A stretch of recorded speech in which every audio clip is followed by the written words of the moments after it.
各位委員， Members, good afternoon. We formed a quorum. May I call the meeting to order? May I first wish you a very prosperous new year, and we can succeed in things we do. And information papers issued since the last meeting.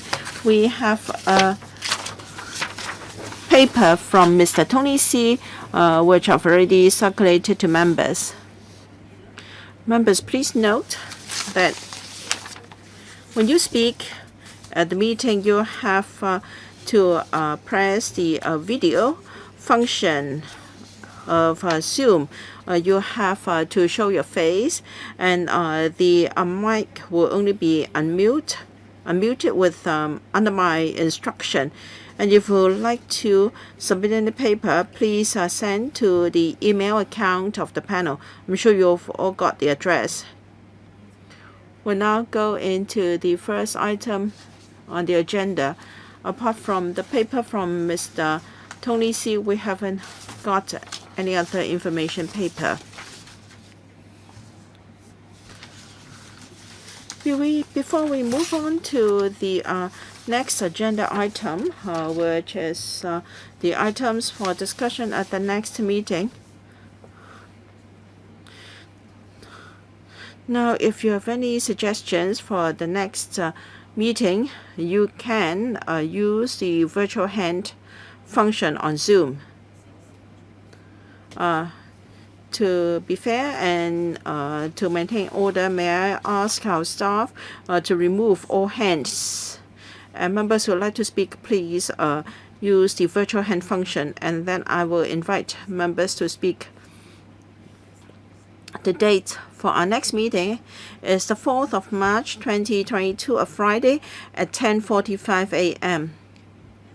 The administration has got the following suggestions for us to improve the middle level management of primary schools and to rationalize the salaries of principals and vice principals of public primary schools. There will be some proposals from the administration on such matters. And then we have item 8023EM, the advanced works of a new VTC campus in Kowloon East, Charcoal Lane. And then 3364EP, a new primary school with 30 classrooms at Anderson Road Development Area, site KT2A at Kwun Tong, and then 3112ET, a special school at number 2 Linfolk Road, Kowloon Tong. Miss Courtney Lai, 2 minutes each. Please start the timer. Yes. Thank you. Madam Chair. As we all know, schools are in dire situation as a result of the pandemic.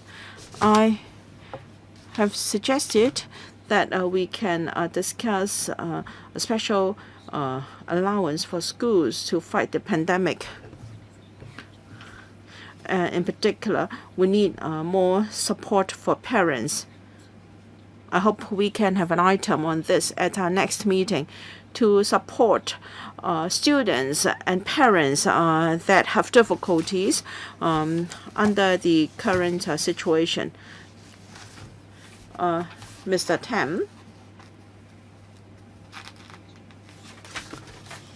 In fact, I want to speak on the next item. All right, Mr. Chen Zhong Li.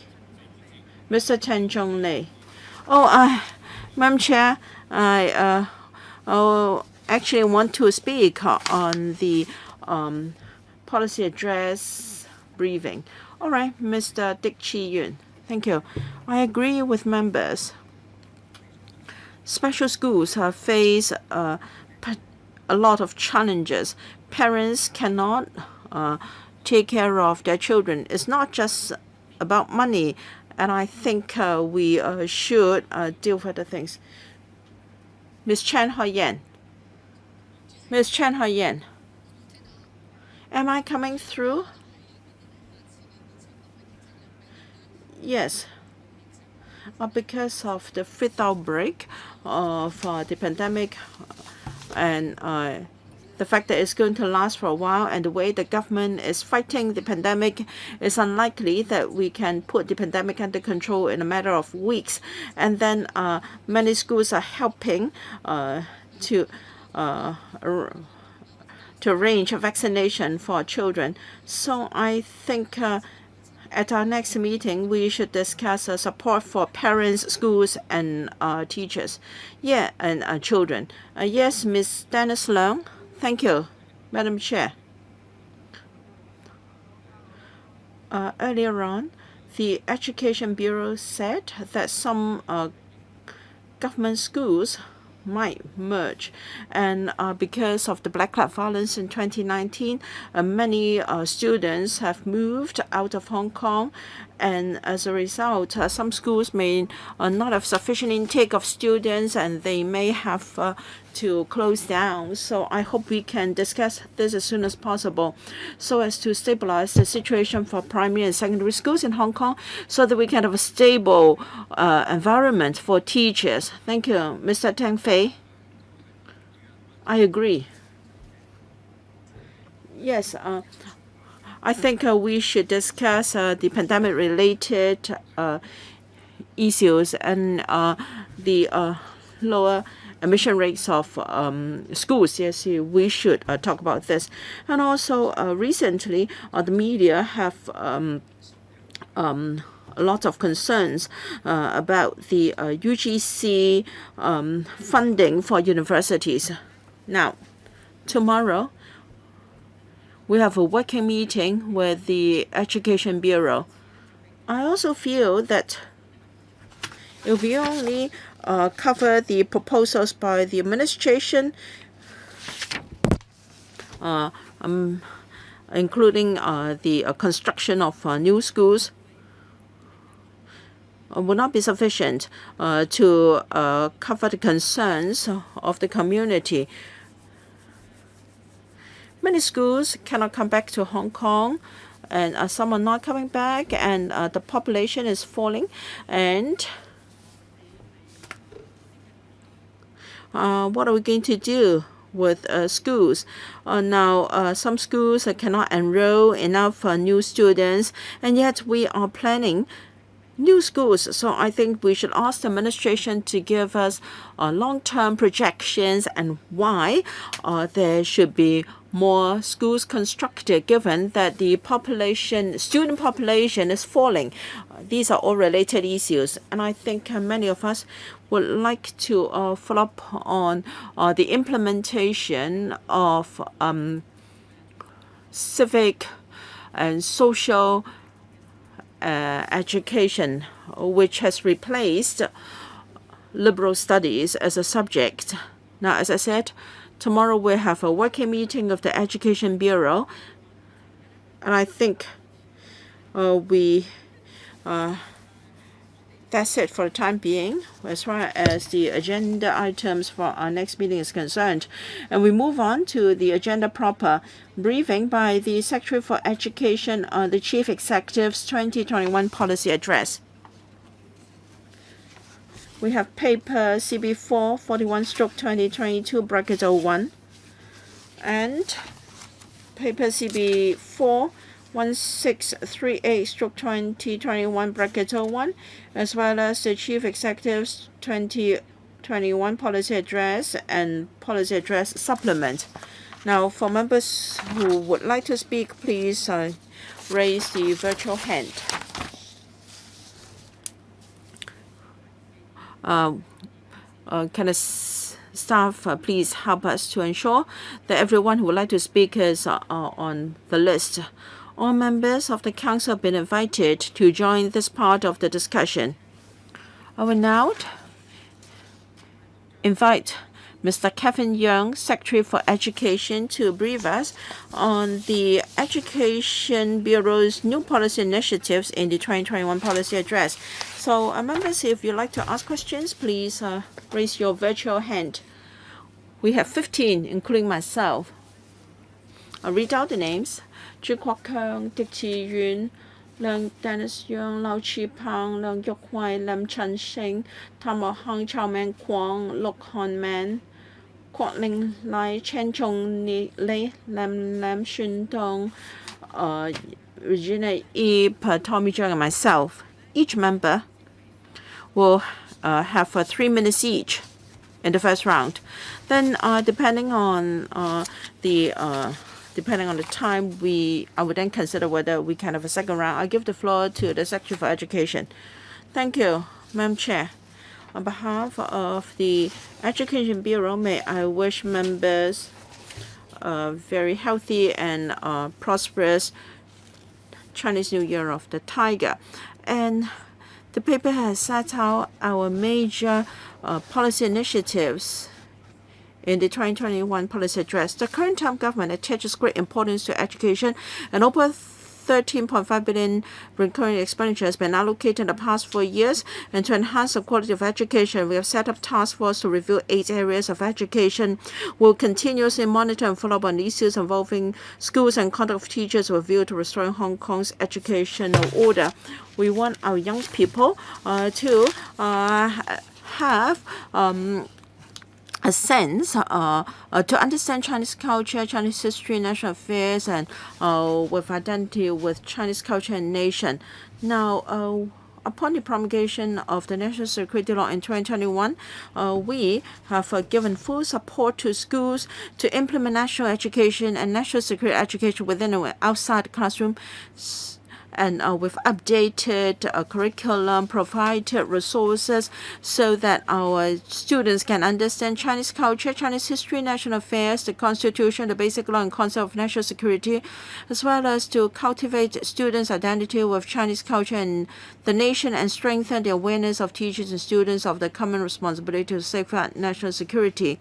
The EDB has provided schools with detailed administration and education guidelines on safeguarding national security and promoting national security education. Well, we released the curriculum framework of national security education in Hong Kong and 15 related national security education subject framework last year. And we also enhanced the management of teachers' professional conduct. Starting from the next school year, will require public sector schools to appoint only new teachers who have passed the basic law test. We will formulate a set of guidelines on teachers' professional conduct, and to help students to be mindful about their words and deeds and be law-abiding. Those guidelines will serve as reference for the EDB in reviewing the registration status of teachers with serious handled cases of teachers involved in unlawful acts of misconduct, while teachers with distinguished talents and virtues will be commended. And the EBD will strengthen teacher training on constitution, basic law, national security education, and teachers' professional conduct, and will continue to enhance collaborations with teacher education institutions with a view to further enhance the standard and quality of pre-service training. And to improve the middle management manpower level and rationalize the salaries of school heads and deputy heads in public sector primary schools. We will submit proposals to the Council for consideration, and we will capitalize on the manpower resources in the education sector and propose to amend the education ordinance to extend the retirement age of newly employed teachers in aided schools from 60 to 65, and the bill is expected to be submitted to the Council in the first half of this year. And we'll also nurture positive values in students, and we've released the Values Education Curriculum Framework pilot version in last November, with emphasis placed on enhancing students' sense of belonging towards our children from an early age, develop a correct understanding of Chinese history, appreciate Chinese culture, cultivating students' sense of national security, and protect our country. And cross-curricular domains such as anti-drug education, life education, sex education are embedded in the curricula of various subjects. We will encourage our schools to use a whole school approach. In this digital age, information is available in huge quantity, and it's hard to distinguish whether a piece of information is real or fake. speak. It will strengthen relevant information literacy learning elements in primary and secondary curriculum to nurture students' ability and attitude to use information and ICT effectively and ethically.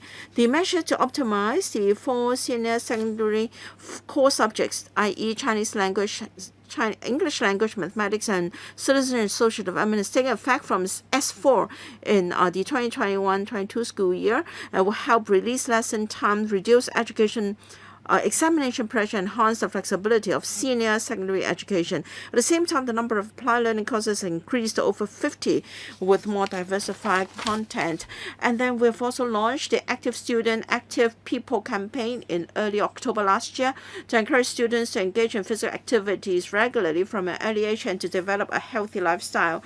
KG education. The KG scheme has been implemented smoothly since the 2017-18 school year to lessen financial burden on parents, and parents can now choose from a range of KG education models based on their children's needs.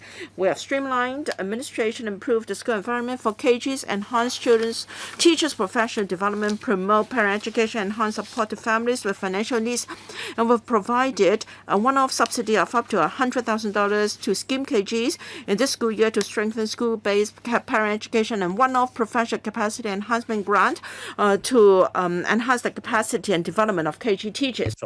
The current town government has invested substantially in university research and have achieved great results. Among the 16,000 research projects of the RGC in 2020, 25% were rated as world-leading, and another 45 were rated as internationally leading. And starting from the next academic year, the over-enrollment limit for UGC-funded research postgraduate programs will be relaxed gradually from 70% to 100%. The government will also provide land to HAU and CUHK to construct facilities for research purposes and support the use of the Hong Kong Wan campus of the Polytechnic University of Hong Kong for research and academic development. And in the next agenda item, we will brief members on the next Triennium funding for UGC-funded universities to cater for the future development of Hong Kong. In terms of reviewing self-financing post-secondary education, the Education Bureau is drafting the post-secondary colleges ordinance to refine the regulatory framework for self-financing post-secondary colleges, and it will be tabled into LegCo within the year. The government is currently reviewing the Diploma Yijin program and refining its content, and we have plans to make regular the program by the 2023-24 academic year. We will also reinforce collaboration with the sector to explore the integration of more workplace learning and assessment elements in the vocational and professional education training to encourage the use of applied learning to further promote VPET. And starting from the year 2023, the Education Bureau aims to fully digitalize the primary 1 and secondary 1 admission applications to enhance efficiency in results announcement. We also improved the online platform for subsidized student services to facilitate the submission of applications and paperwork. After implementing the measures, the proportion of applications making use of the online services increased from 1% in the last academic year to about 40% this year. Apart from new initiatives, the EDB will continue to pursue existing measures and policies to improve the quality of KG education, enhance the teaching facilities for primary and secondary schools, provide more resources to support the learning and teaching development of schools, and promote parents' education as well as post-secondary development. We are happy to answer questions from members. 17 or indeed 18 members are waiting to speak, 3 minutes each. Please be concise as you speak. First up, Mr. Chu Kwok Kang. Thank you, Chairman. I have some views on the policy address. First, I'd like to thank the Bureau for listening to the views of the sector by improving the manpower in the middle management of public sector schools and to rationalize the pay of heads and deputy heads of public sector primary schools. In terms of the professional conduct of teachers, starting from the next academic year, new recruits in public sector schools must pass the basic law tests before they are recruited.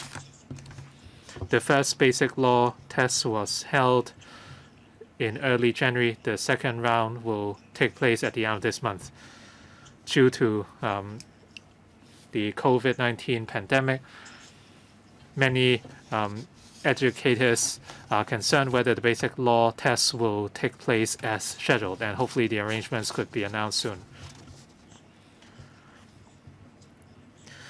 And would the government consider introducing more exam sittings in the first half of this year to allow teachers to receive the test? Mr. Chu, please switch on your camera.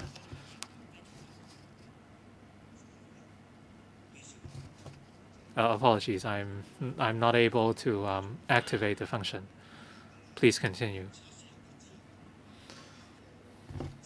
After passing the test, would the result be valid permanently instead of for only a year? That would be in line with the test for civil service applicants.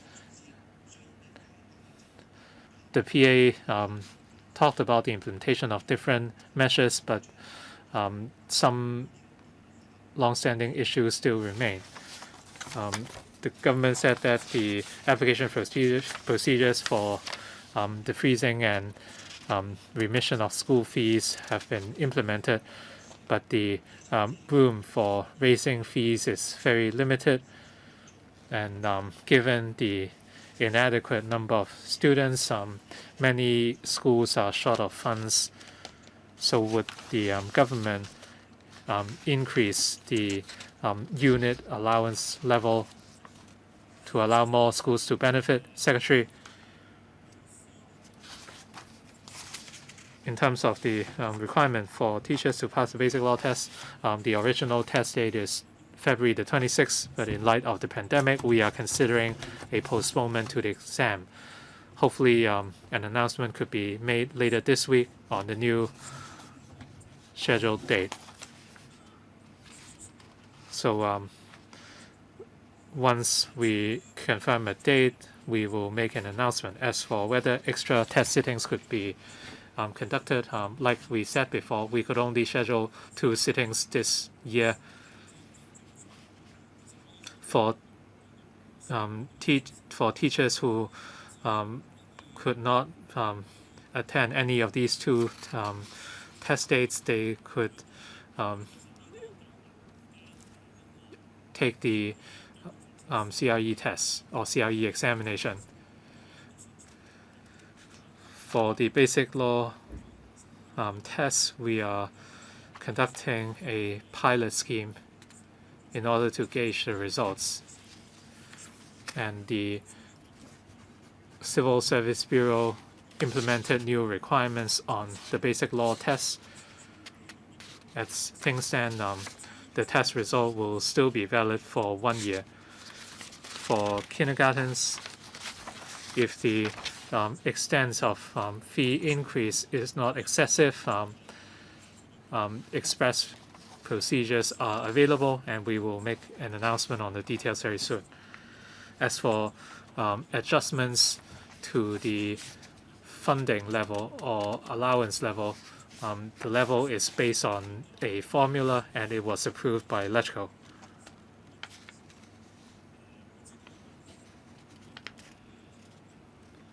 During COVID-19, students could not attend school, and some students have quit. So the subsidy level is based on the most recent number of students.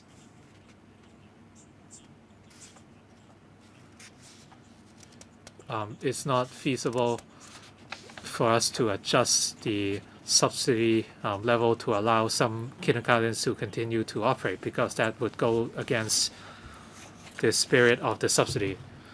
Next member, Mr. Teck Chi Yun. Thank you, Chairman. Happy New Year. I'm glad that the EDB has been supportive of parents' education, and I have a few questions for the Secretary. As the paper mentioned, there will be promotion of national education apart from sense of nation and understanding of China. We hope our students can have global perspectives, and this is conducive to the development of Hong Kong and China. So how can and what plans does the EDB have in this regard? Hong Kong's birth rate is obviously in decline, and due to the lack of students, many schools have folded. In the education sector, many programs that could improve teaching quality are yet to be implemented. If we can use the resources vacated due to declining student numbers can be put into proper use, we can improve services such as SEN.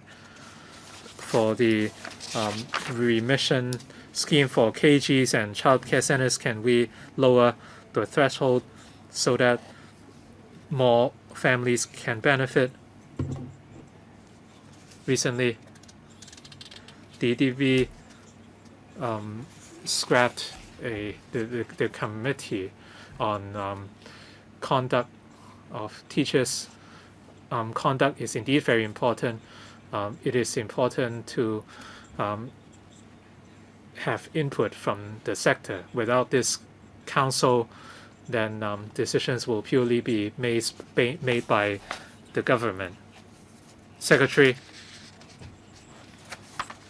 we will fully promote national education, and like I said, this is an important area of work for us. But like we said, we hope our young people can have a sense of nation and international perspectives. So this is something we will continue to work on. But we all see the need to promote a sense of national identity and sense of nation. That is why we will focus on these areas going forward. Hong Kong's birth rate is indeed in decline. That is why we must make timely adjustments. We will do our best to improve education quality, and if new resources are needed, they would be sought. But we cannot implement measures just to retain schools or certain jobs without thinking about the consequences. So we should think about how we tackle the decline in birth rate. Meanwhile, we can come up with other measures to improve education quality. For the definition of poor families, we can review student assistance as a whole.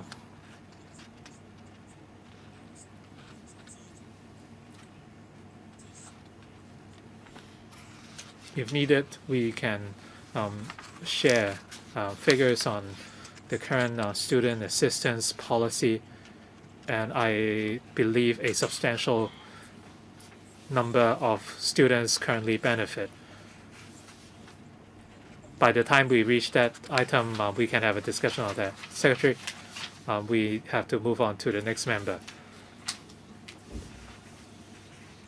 Please make the best use of the time. Mr. Dennis Leung. Thank you, Chair.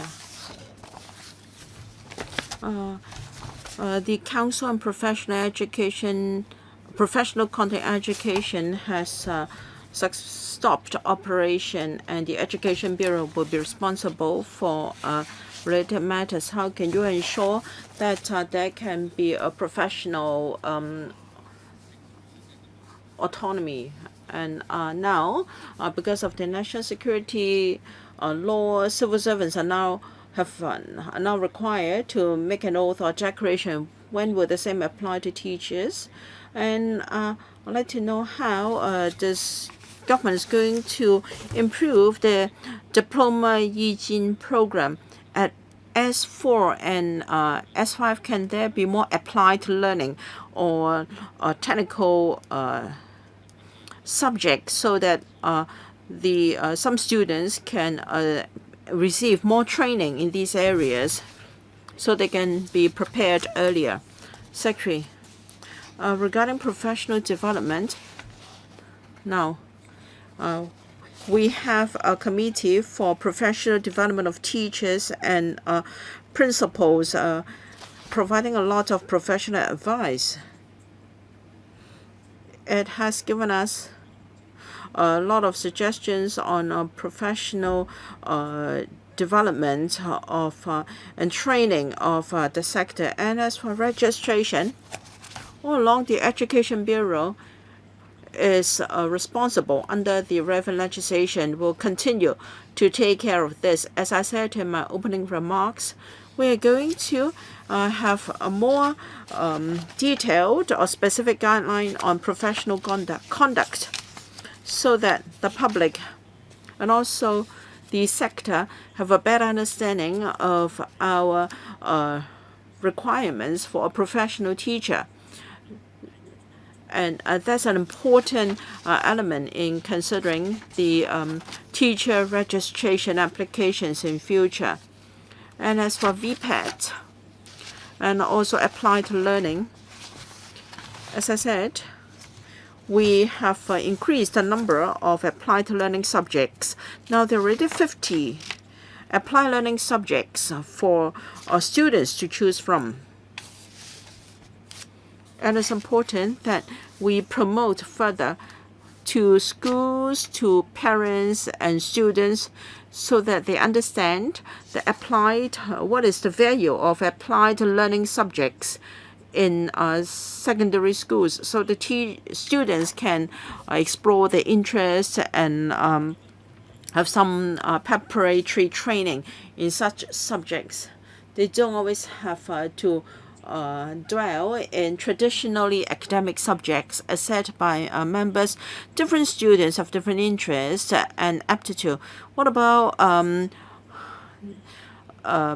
declaration or taking of oath on the part of teachers? Under the national security law, public officers are required to make declaration or take an oath, and so public sector teachers already done so. Now, for aided schools, the government is considering this as a whole, and when we have come to a decision, we will give an account to the community. Thank you. Mr. Lau Chi-Pang. Mr. Lau Chi-Pang. Thank you, Madam Chair. I've got two points to discuss with the Secretary. The policy address has devoted quite a number of paragraphs to national education and national security education. Now you have adjusted the 4 core subjects in senior secondary education. Can you have a mandatory subject of Chinese history or Chinese culture? It's similar to the civic and social study. Now, you don't have to give a particular grade. It's just pass or fail. This can enhance students' interest in Chinese culture and history. I think this is worth considering. And can the same be done in primary schools? For instance, whether the primary curriculum you can be more lenient when it comes to promotion to the secondary level. Now, we should not attach too much significance on scores. So perhaps we can adjust the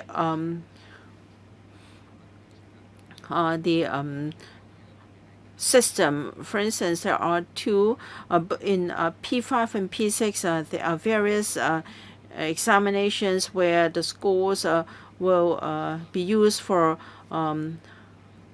S1 placement. Perhaps we can only just consider the results at P6, and then perhaps we should also widen the scope of consideration for university year 1 admission, and DSE results should only be one of the factors. Secretary. We have a task force to review the curriculum in education. So there is this proposal to make available teaching hours from the 4 core subjects so that students can have room to choose subjects of their own interest. This is to address the criticism that we have stressed too much science subjects. So, or we have placed too much emphasis on arts subjects or humanities. And your proposal to have a mandatory Chinese history subject may go against that recommendation. Now we have just adjusted the core subjects or the senior secondary curriculum. Perhaps we can observe for a while before we decide whether further adjustment is needed. As for the promotion from primary to secondary school, I think it's all about striking a balance. Now, if we count one examination in P5 and P6 respectively, then the pressure on students will be less if we only counted the results of one examination in S6. So we're trying to strike a balance. In the past few years, because of the pandemic, we have one less examination whereby the results are counted for S1 placement. So if we've only got one such examination, if there is any incident, then there may be no results available. So if there's anything we can lessen the burden on students, we're willing to do that. I'm afraid I have to cut you short. I don't know the time because we don't have a clock here. So you're not aware of the time? Okay. I think the Secretariat will have to think of a way to remind the administration. Mr. Leung Yuk-wai. Yes, please. Thank you. 2 main questions. In the administration's paper, we see that there will continue be exchange programs between schools in Hong Kong and the mainland. But of course, it's been suspended because of the pandemic. Now, Hong Kong is part of the Greater Bay Area, and I think even within GBA or locally, we have a lot of resources to learn about the Chinese culture, such as the Ning Nam culture. So can we not wait until? Can we start doing now and don't have to wait until the pandemic is over? And I think I've discussed with many school principals, and they are of the view that the IT support in schools is not sufficient. I know there is an allowance for them to employ people to help, but then the monthly allowance is about $20,000, and this is not really a realistic market rate. So in terms of IT technology and their system, etc., we have to help schools in IT education. This is particularly so because of the pandemic. Schools must use technology more flexibly. Perhaps startups and also local enterprises can help schools to develop their IT resources. Thank you. So we hope that we can resume exchange with the mainland after the borders are reopened. Of course, this is not just about understanding culture, but we want students to see for themselves in the mainland to enhance their understanding. Now, yet because of the pandemic, earlier on, many primary schools could only have half-day classes, and only 70% of our secondary schools could have whole-day classes. Schools have been very diligent in making use of every opportunity to enhance exchange. And as for IT, we are willing to continue to explore with schools. However, the resources given to schools is not confined to that $20,000. They can use part of their education resources to spend on IT, but we'll continue to discuss with schools. Thank you, Mr. Lam Chun Sing. Thank you, Chair. Para 27 is about program Yijin. Now, because of the social incidents, the Yijin program has been smeared, and then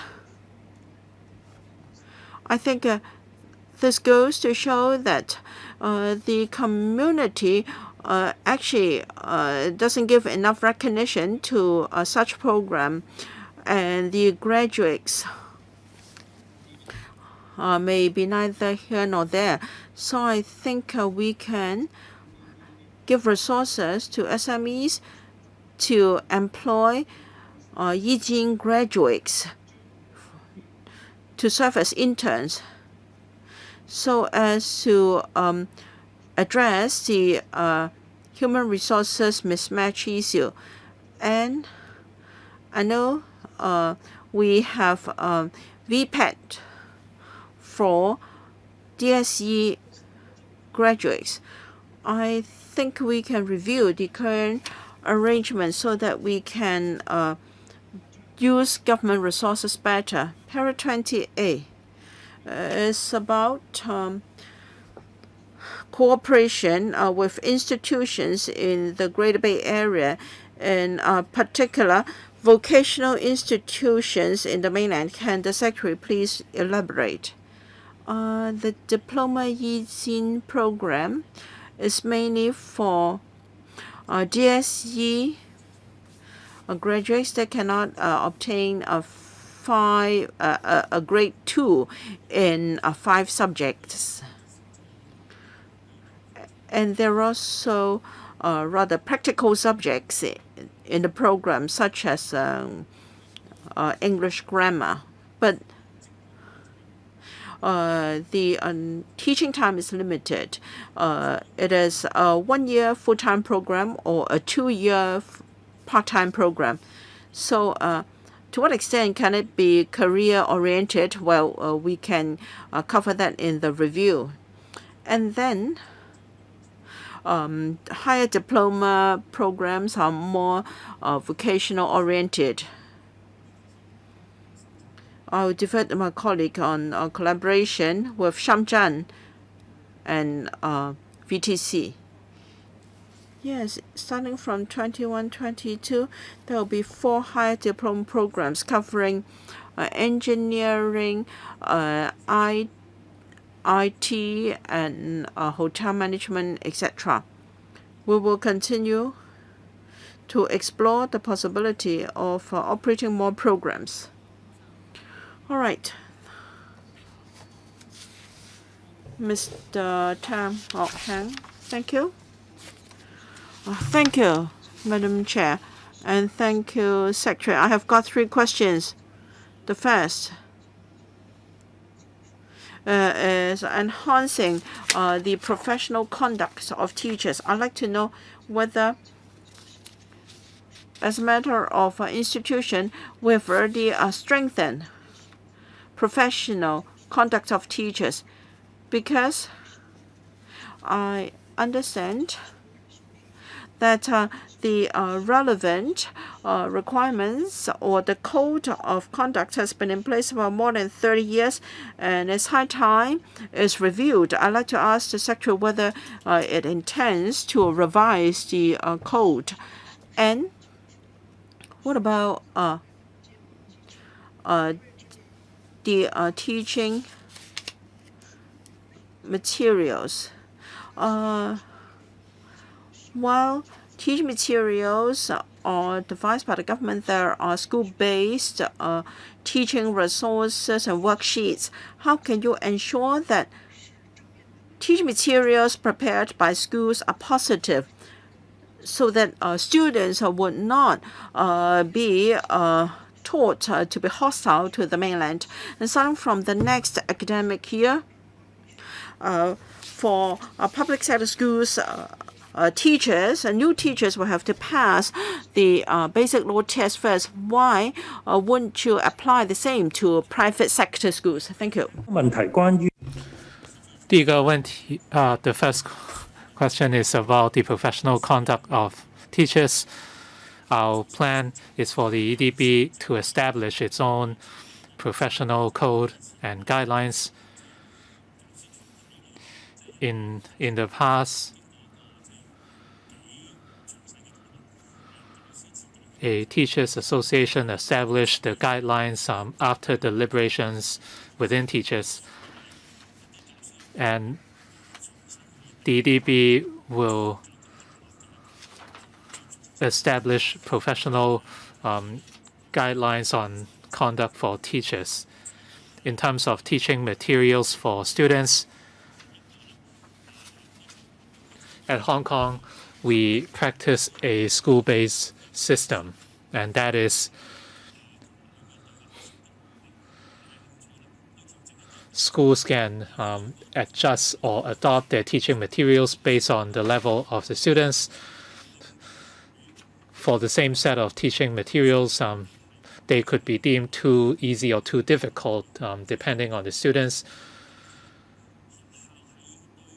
And that's why the schools can prepare their own school-based materials. But at the end of the day, schools are held accountable for the materials. If these materials are found to be biased,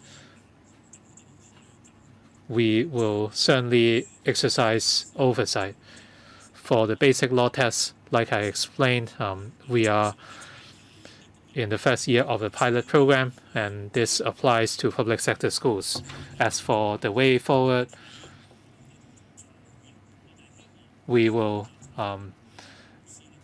assess the situation, and on the long run, we hope all schools would pass the basic law tests. Mr. Chow Man Kong, Dr. Chow Man Kong, I'd like to talk about national security education. For teaching materials in primary and secondary schools as well as universities, and official materials that are easy to understand are generally unavailable.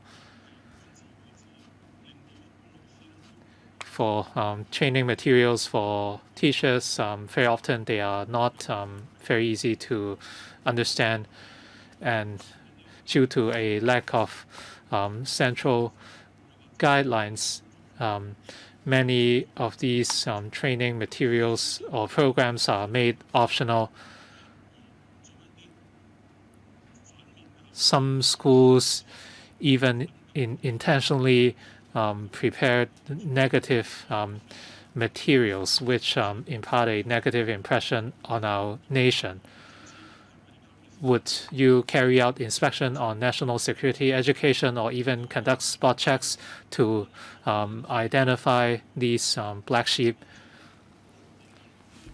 We saw in recent media reports that Professor Fong from the Education University and others have been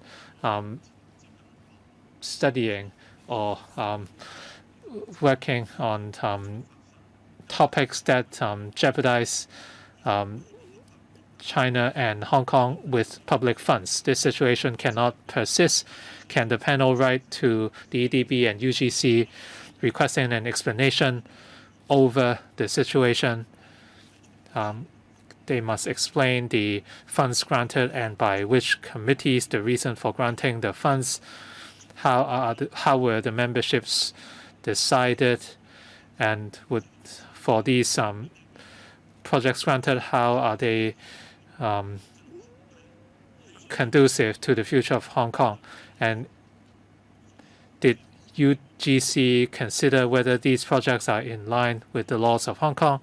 And if enforcement of national security is involved, I would request the Security Bureau and Office for Safeguarding National Security to intervene.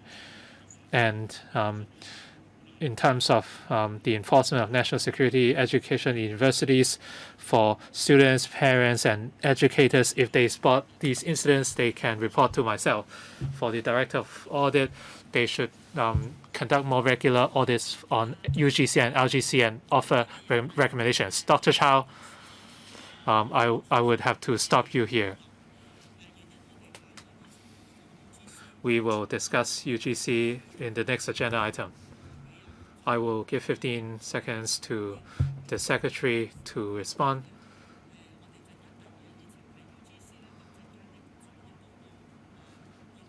We have another item on the agenda today. I hope the EDB took note of Dr. Chow's question. Perhaps they can offer an answer at the next item. Secretary, in terms of the Hong Kong national security law, all UGC-funded universities must comply with the national security law. Mr. Benson Look.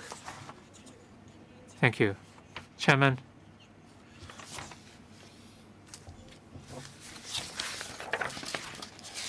The paper included national security education upfront, and I'm glad to see that. In terms of teachers' training, especially in the areas of basic law, national security education, one teacher faces dozens of students.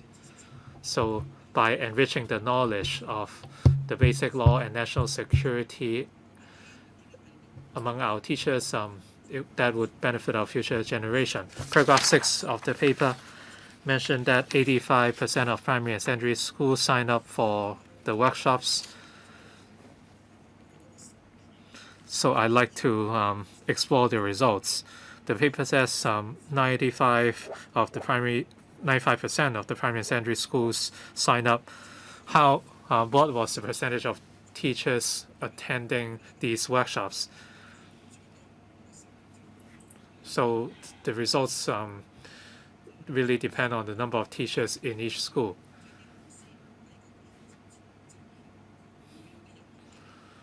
Would teachers provide feedback before and after attending these workshops? In other words, would they tell you what they have learned from the workshops?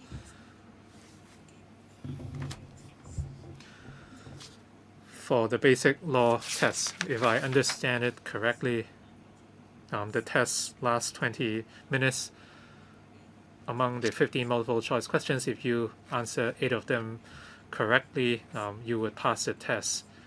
So if teachers who could answer 8 multiple choice questions correctly would be seen as understanding the basic law, that is rather hard to imagine. Do you feel that the BLT is adequate? Secretary, you said on the long run, you hope all teachers would pass the basic law tests and national education tests. Can you give us a more concrete timeline? Secretary, Chairman, Mr. Look asked a number of questions. We wrote in paragraph 6 of the paper that we held an on-site teacher workshop for all schools on national security education. Our officers would discuss with teachers in schools on how national security education could be integrated. As for the number of participating teachers, this involves many different programs and subjects. And in terms of outcome, of course, time is needed to make an assessment. It takes time to observe the results of the integration into the curricula.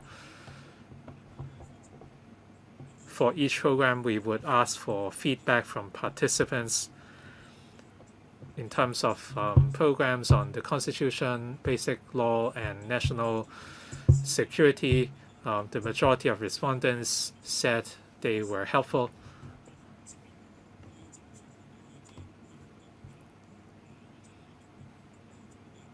And very often these involve sharing by different experts, and we would not mandate a test after every program. As for the basic law tests, this is in line with the common recruitment examination organized by the Civil Service Bureau. We are adopting the same tests. As to whether this is adequate, for those who cannot even pass this test, they are not fit to teach. But even after passing the test, we still provide a lot of training programs for our teachers. If we improve basic law, Constitution, and national security education in primary and secondary schools, I believe the understanding level amongst teachers will also improve. Ms. Lillian Kwok, thank you. I'd like to thank the Secretary. I'm glad to know that you will improve manpower resources in the primary school middle management. You will also work on national security education, dual progression pathways, and the Chinese history subject, etc.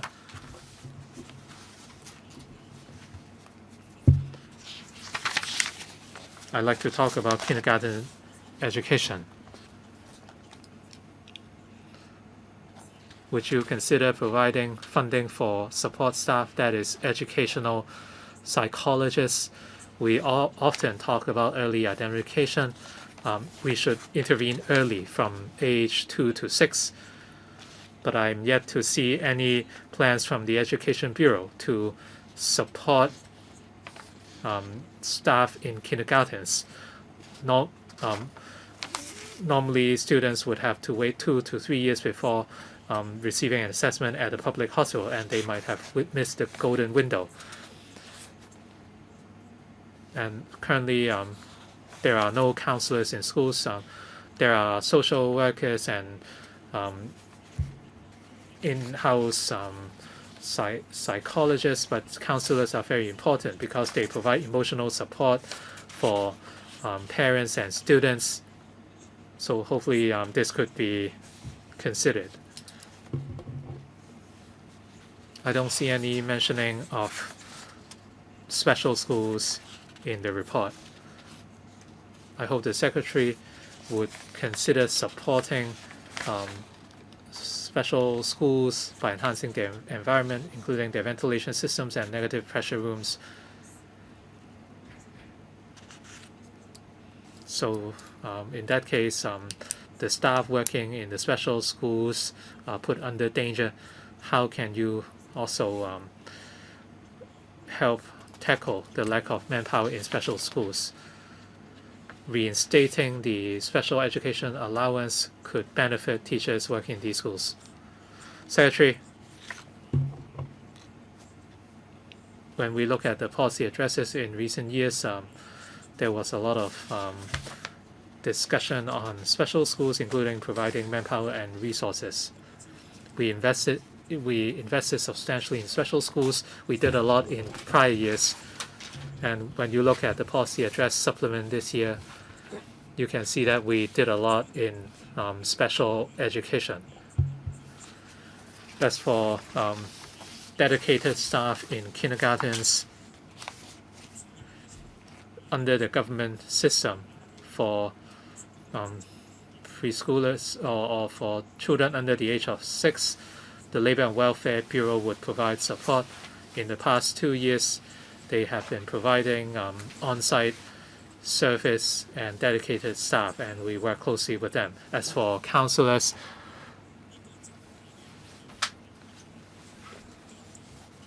we believe we should consider the overall demand of services in schools. We cannot say that we would only introduce counselors. In secondary schools, we went from 1 social worker to 2 social workers, so there was an improvement in our services. As to how things can further improve, we are open to that.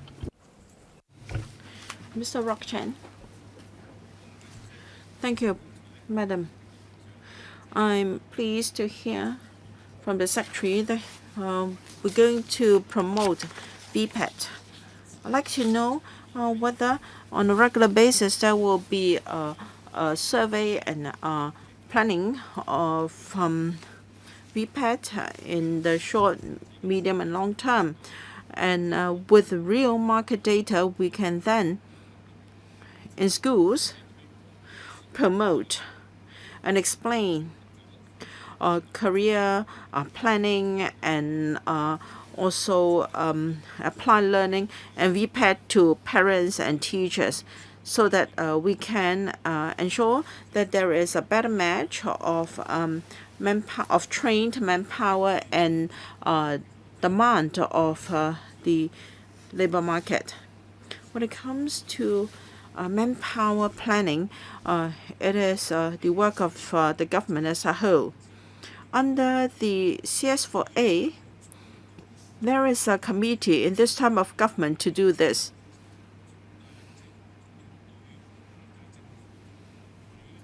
Now, we have got proposals on a government structure for the next term of government. So manpower planning is under the portfolio of the Labor and Welfare Bureau. While it is not directly under the Education Bureau, we will take into account surveys and findings done by that bureau and see how the Education Bureau can support their needs. For instance, for applied learning, do we need more manpower in particular sectors and at certain qualifications?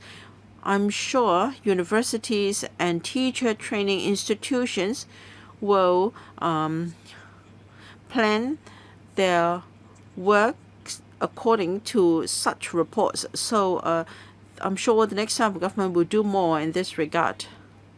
Dr. Sandong.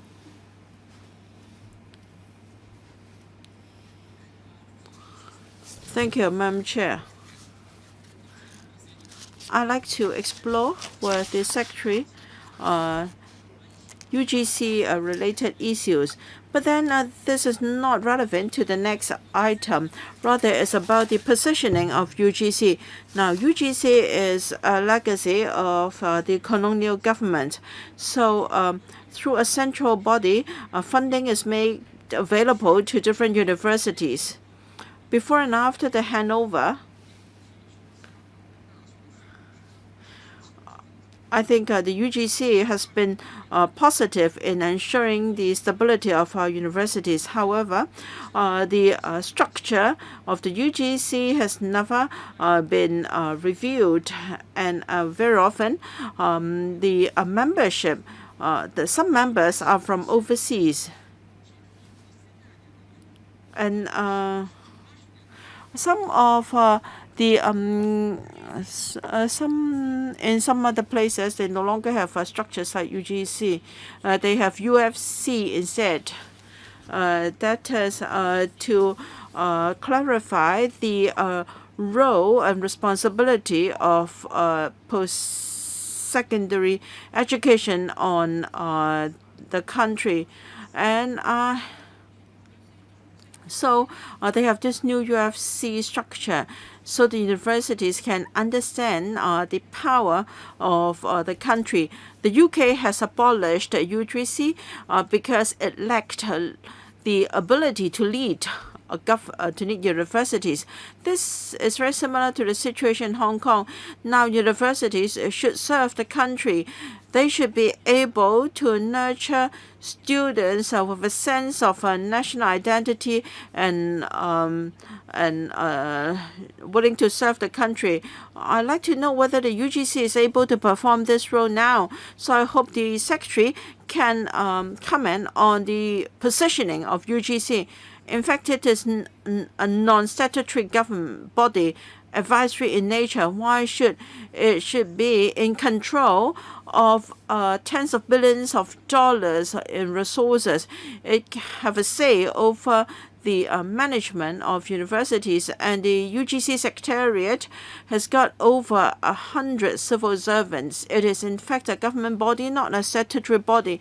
That being the case, I'd like to know whether the relevant members should ensure that only patriots are there to administer the body, and then all members and also staff should be required to pass the basic law, and also to take the oath or take an oath or declaration. Dr. Sun, you have used up your time. Now, I'm afraid the Secretary can only respond in 1 minute, because it's about the positioning of UGC and not the funding distribution. All right. UGC is a non-statutory body. All its money, well, we're going to have an item on this. The CE in Council decides how much should be dispersed to the universities, and the proposals will include the approximate amount to be given to universities. It doesn't really have the power to decide funding, because the final decision rests with the CE in Council. And when the UGC discuss with universities, it follows the basic principles laid down by the CE in Council. So the UGC is responsible for initial discussions with the universities and to come up with professional recommendations to be decided by the government. You have not fully addressed this problem, but I've only got half a minute. Or Mrs. Regina Yip. Mrs. Regina Yip, am I coming through? Yes, yes. Since Dr. Sun has mentioned the UGC issue, and the Secretary mentioned the Executive Council, I'd like to say that by the time the UGC presents its recommendations to the Executive Council, is already fait accompli. We only treat it like rubber stamp, because you have completed your discussion with universities. So how can the Chief Executive, how can the Executive Council reverse decision by the UGC? I agree with Dr. Sun. The UGC is a legacy of the colonial days, and perhaps it's time to review the whole structure, whether nowadays it can still fulfill the principle of patriots administering Hong Kong only. Now, I am always against such position. officials like to say how much has been spent on a particular area. Well, spending money doesn't mean that you have already achieved objectives. It's just like the Society for Protection of Children. You've been funding the society, and how come we have got child abuse? So we should not use expenditure to measure the success of education. It should be outcome based. Now, in 2019, under the black cloud violence, teachers led students to break the law. And I think now I have been employing many young graduates. Their Chinese and English proficiency, their work attitude, etc. Is not as good as their previous counterparts. Now, when we had suicides among students, you spend a few $1,000s to fix a problem. And then IT development, you gave schools some money to buy computers that became outdated. And I think you are spending money, but you have never measured the outcome. Secretary. Indeed, in education, we have to work on various fronts. Money is not the panacea, but with resources, we can do a lot. Now, if you look at our recommendations in terms of teacher training, the structure of curricula, we are working on these areas because in education, the training and quality of teacher does count. And what is being taught under a certain curriculum and how we ensure that students can adapt to the future society, well, the curriculum is important. So you can see in our paper how we train our students and young people. I think this is very important. We'll continue to strengthen this.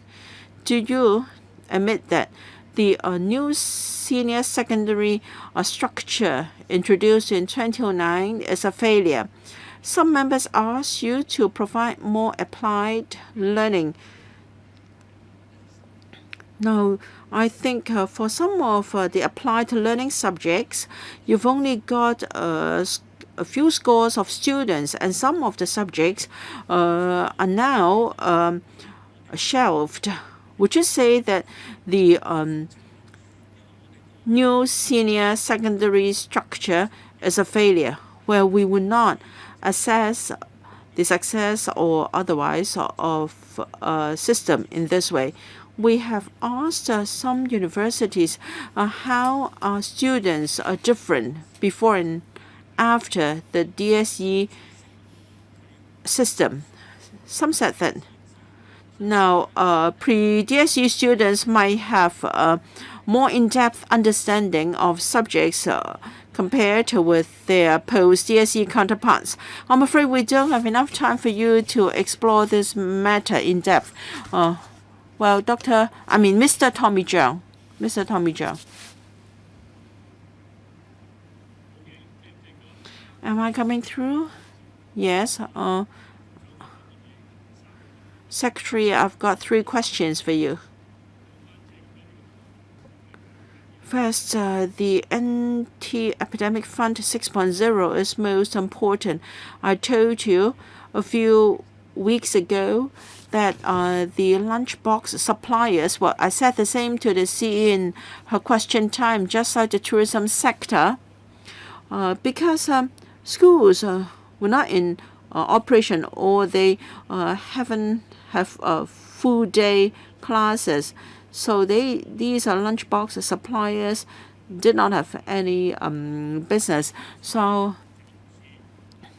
you did not give them any help in previous year. I hope this time you can reflect to the FS to help the lunchbox suppliers. Now, even school children can receive the vaccine. But I believe you have read my article on a newspaper last week. Well, starting from last April or April last year, I already said that teachers should not be allowed to receive full salary, even though they were working from home or only worked half time, because they did not receive any vaccine. And I hope you won't continue to say that 70% of the teachers are vaccinated. Now, for teachers that are not vaccinated, they should not be paid. I think what the CE said this afternoon has made this very clear. It should not just be the civil service. Teachers of aided and public sector schools, I think the teachers should be tackled. And as for primary schools, shouldn't we restart or resume whole day classes for primary schools as soon as possible? Because if you suspend whole day classes simply because you don't want them to have lunch in school, well, this is not really sensible. I think it is perfectly safe for students to eat in school, given that they have plastic partitions. So I hope you can address these two questions first. So, Secretary, for AEF 6.0, we will announce the details very soon. And as Mr. Tommy Chung would know, AEF 5.0 included providers of meal boxes. We understand their plight, so we will do our best to help. As for the vaccination rate in teachers, it is now over 95%. Earlier, we issued a notice to schools that after February the 24th, anyone entering schools must be vaccinated, including teachers and staff. For those who can produce medical proof, they could be exempted. As for whether full-day classes are allowed in primary schools, we must strike a careful balance. We hope more students would be vaccinated, because when that happens, the school facilities will be safer. For secondary schools, we hope 70% of the people could be vaccinated, and hopefully this could be achieved later for primary schools too. Chairman, time's up. It's now my turn. I would not say that the education reform in 2009 was a total failure, but the subjects I followed, including Chinese language and liberal studies, I would say that you failed in these two subjects. Liberal studies was a failure, while for the Chinese language subject, it got worse and worse. Since the reform in 2009, well, I hope you would have a humble heart. I have been following the educational reform as a parent, and liberal studies was scrapped. As for the civil citizenship and social development curriculum, I'm rather concerned about its content and oversight. Since 2009, I have been against the compulsory liberal studies subject. So it places an emphasis on the arts rather than sciences. We talked about the UGC today. Many universities do not like the UGC. in the year 2000, I lodged a complaint at the panel on education together with a group of university professors.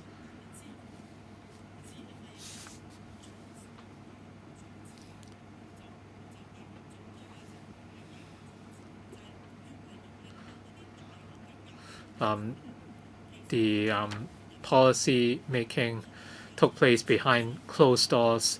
We had a lot of resources, and yet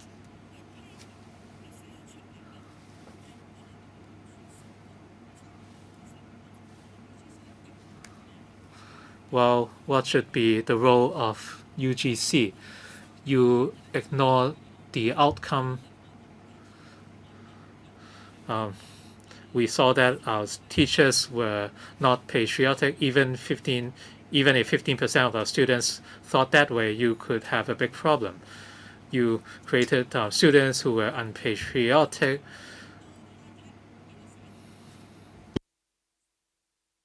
You only talked about technology, but the society had no heart. Even our kindergartens were problematic, from kindergarten to university. Well, we need to think about the expectations from our society. We are talking about these resources for the pillars of our society. So from kindergarten to university, let's assume we have very bright students. What about their morals and attitudes? Are they up to standard?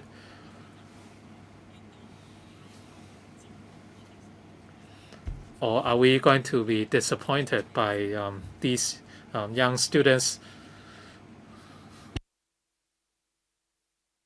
Since 2009, we have been saying that the education reform was problematic, and that's what we saw in the aftermath of 2019, since we saw a lot of teenagers who turned sour. So I hope the Secretary can offer a reply. A lot of members today offered their views on UGC. It might be difficult to have a proper discussion today. We could have a discussion on another occasion, or in private. We are happy to talk about the operation of UGC, and we hope to take in members' views on the operation of UGC. So perhaps we can consider discussing this at a separate meeting. Mr. Leung. Thank you. Mr. Edward Leung. Some schools have included national education as part of their curriculum. So there were views that the government should establish unified standards, for example, by stipulating a certain number of hours in teaching. So can this item be discussed at the task force for implementation? Secretary.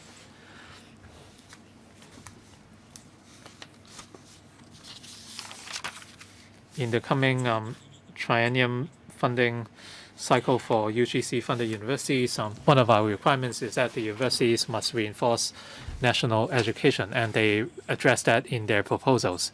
Under Article 10 of the Hong Kong National Security Law, schools are required to promote national security in school.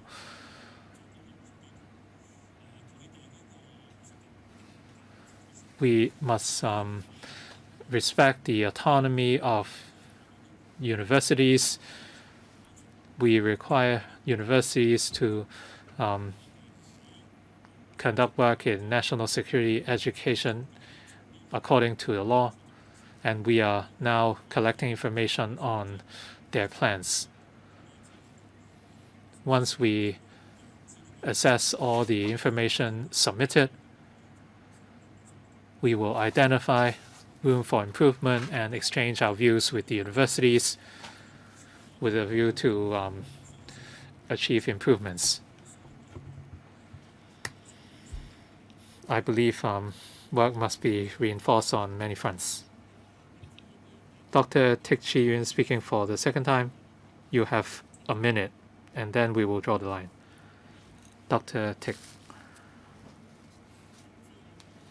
Chi-yun.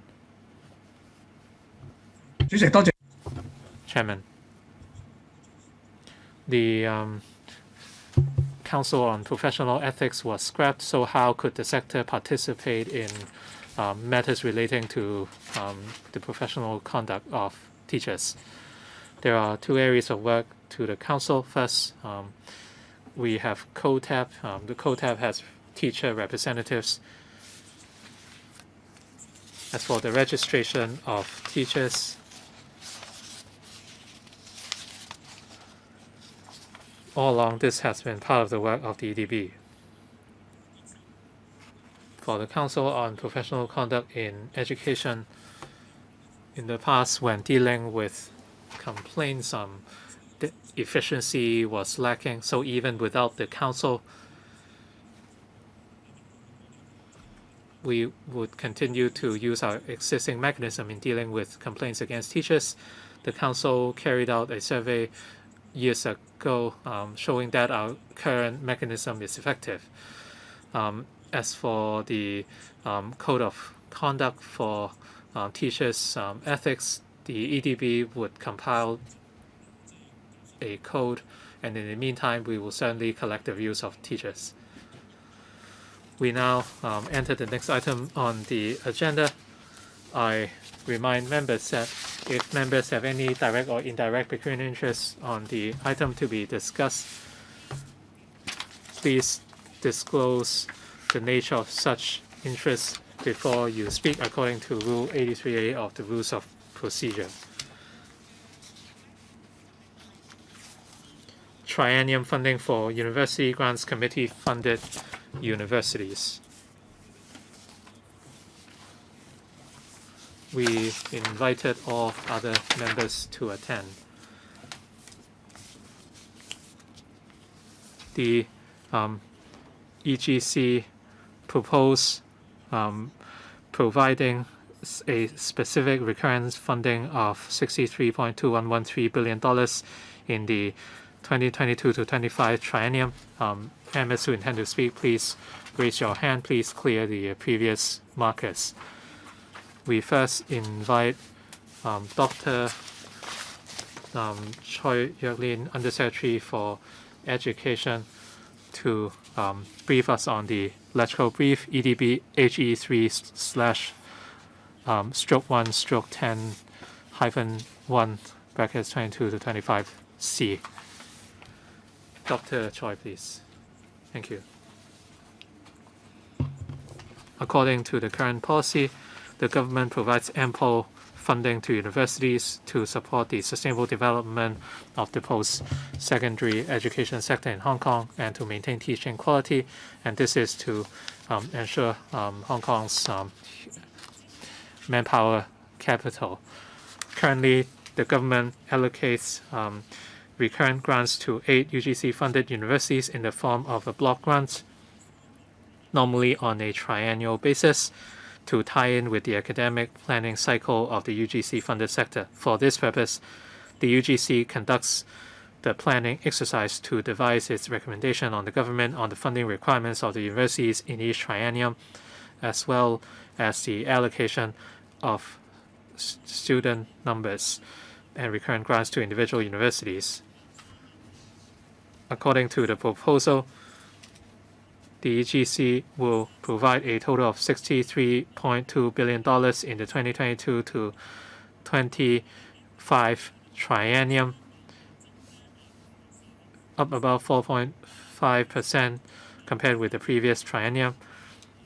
The proposal for funding for 2022 to 25 triennium took into account the relevant data as well as the other different factors such as price, and as with the past, the funding can can be used by UGC funded universities in teaching and relevant purposes, and there is autonomy. And this is decided by the priorities of universities. The Ugc would devise the levels of recurrent funding for universities and distribute the funds to the 8 funded universities. For details, they are carried in Annex C. As for the indicative school fees, they would remain unchanged for 2022 to 25. That is, the annual tuition fee level will remain at 42.1 thousand per student per year. As for the indicative student number targets for the Triennium, the UGC's recommendation was also accepted by the government. For first year, first degree intake places in full-time equivalent terms will remain unchanged, while the number of sub-degree intake places will decrease, and details are listed in the paper. And on the invitation of the Chief Executive, the UGC has started looking at the supply and demand for research postgraduate student places and will explore the increase of places. We welcome views and questions from members. I'll read out the speaking order. Lau Chi-pang, Chao Meng-kwang, Tan Hock-hang, Sun Dong, Chu Kwok-kang, Lim Chen-shing, Tan Fei, Teck Chi-yuen, myself, Horace Zhang, Regina Ip, and Leung Hei. Lau Chi-pang, Mr. Lau Chi-pang, to be followed by Ms. Nixie Lam. Thank you. I'd like to declare that I am a beneficiary of the Ugc funding. I have no objection to the funding. I will support that. But then, I'd like to know whether the funding will continue to be dispersed or allocated by the Ugc, because as Professor Sun Dong and Dr. Priscilla Leung, who are in the post-secondary education sector as well, said that the UGC was not really in touch with reality, and many professors in universities focus on research. They've forgotten that they are there to nurture talents for the community. UGC in the past 1 or 2 decades have been following the standards of the US and the UK. Such standards already outdated. Now we've been pressurized to publish research papers, and they've forgotten to a large extent that we're here to teach students. So it's not surprising that our students have been behaving in this way recently. So I'd like to ask whether the Education Bureau will set up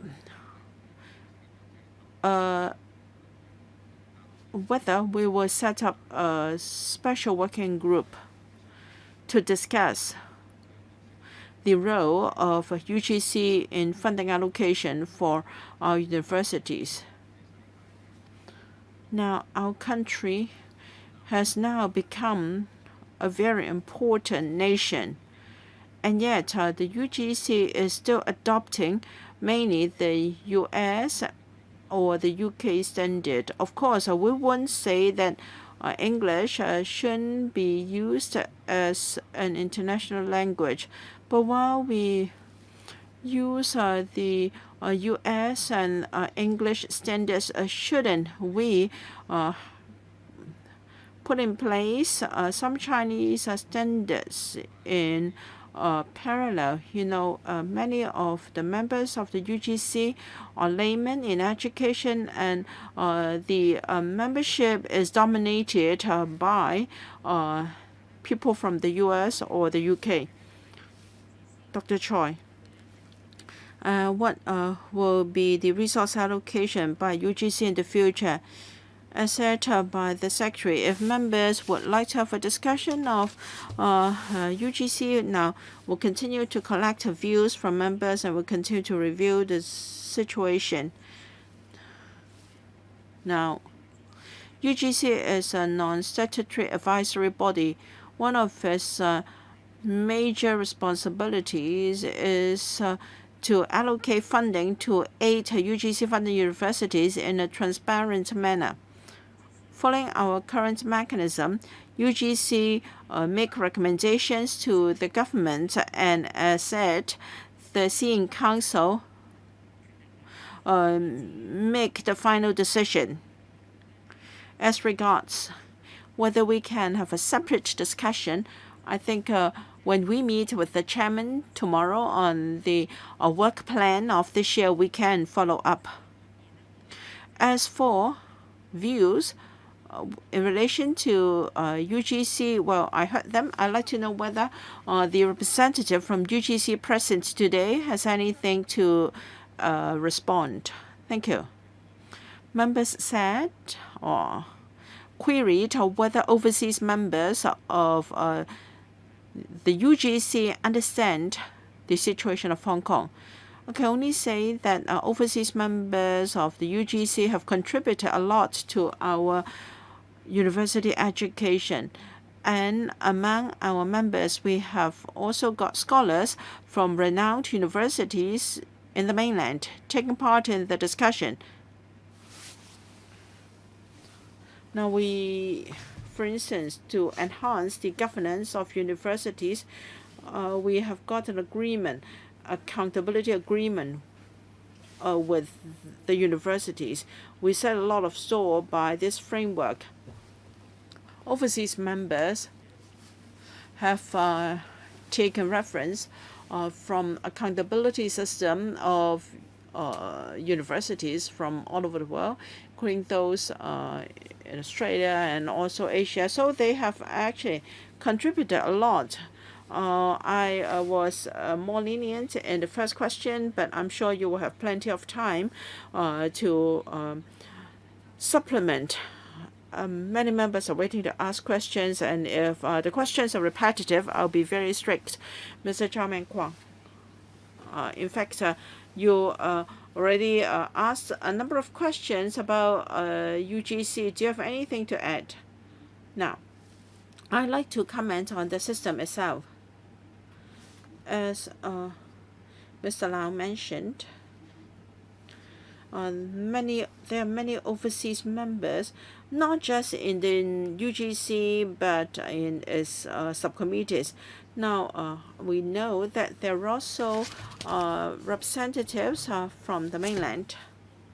So it is hard to come up with objective views that serve the interests of Hong Kong and the mainland.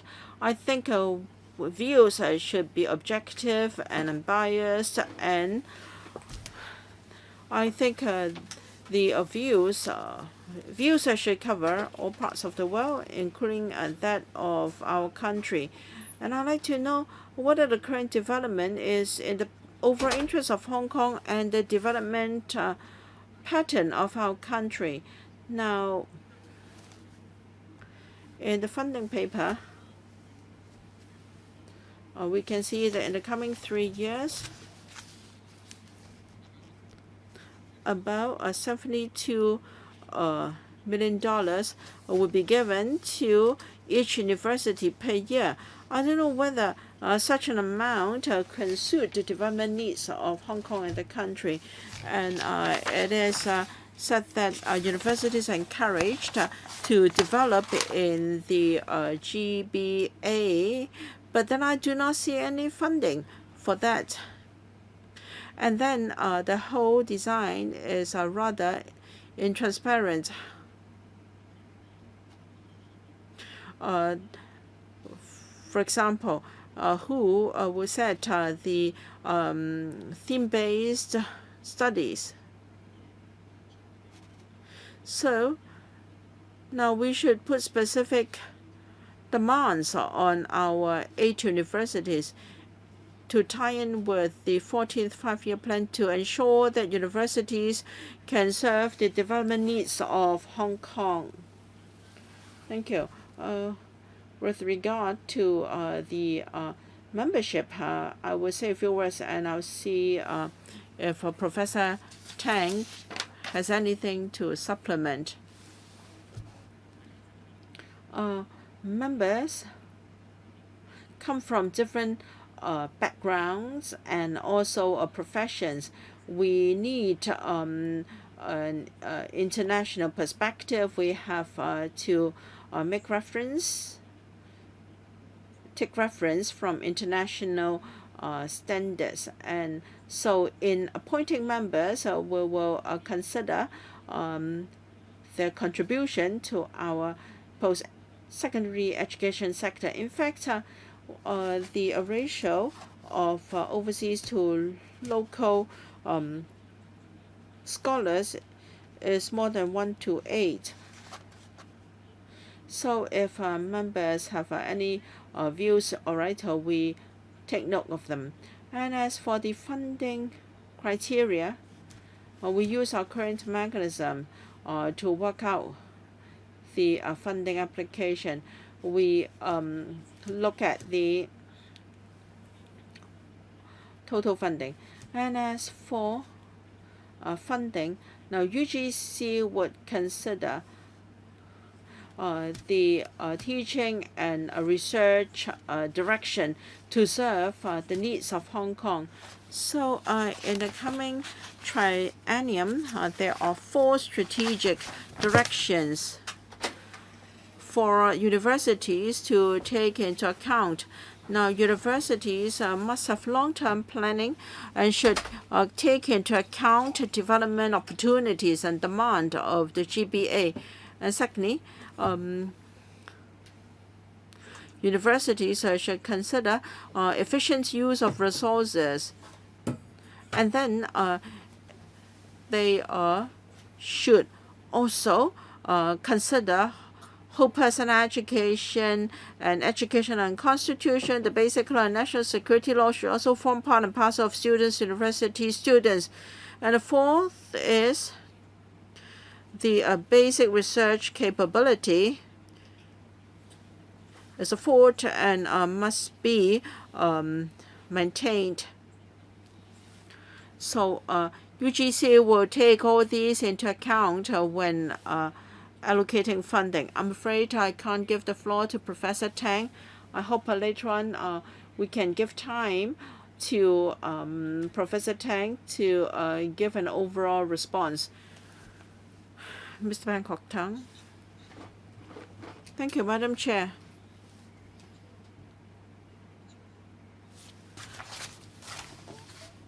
Well, when it comes to UGC, now you can tell us how well UGC has been performing, but the fact is the problems are already exposed. So it's not the time to shy away from the inadequacy. And the Education Bureau should review the Research Grants Council.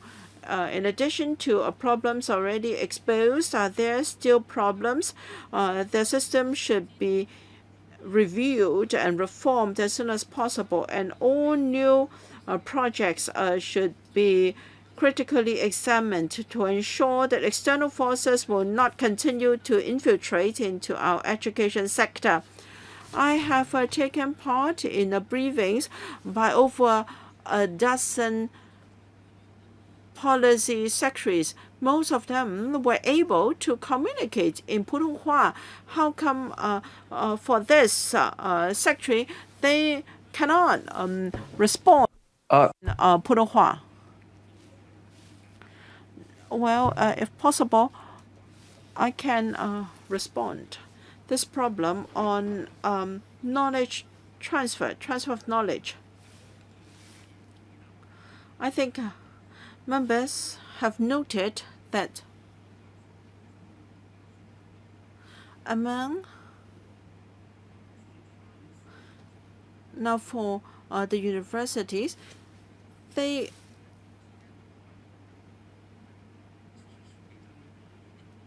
we are giving them more funding, and I think this goes to show our concern. That doesn't mean that we only offer $70 million to universities for KT development.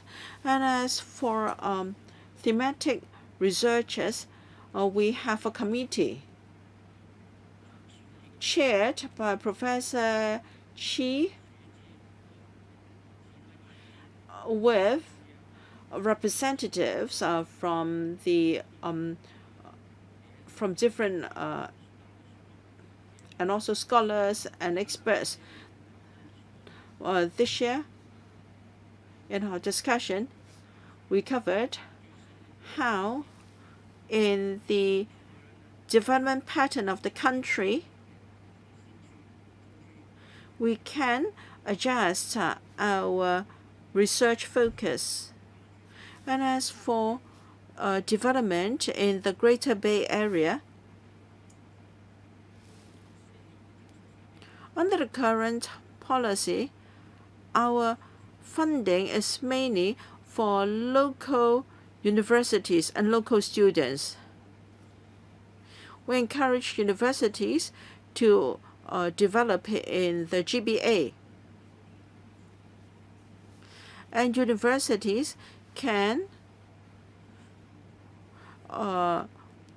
obtain funding from the respective local governments in the GBA.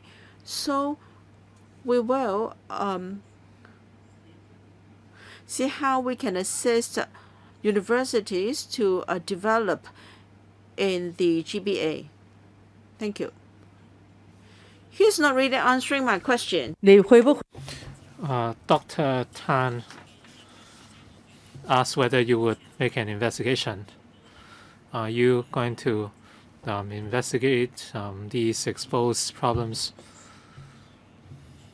according to the current RGC system? Or RGC funded research programs, they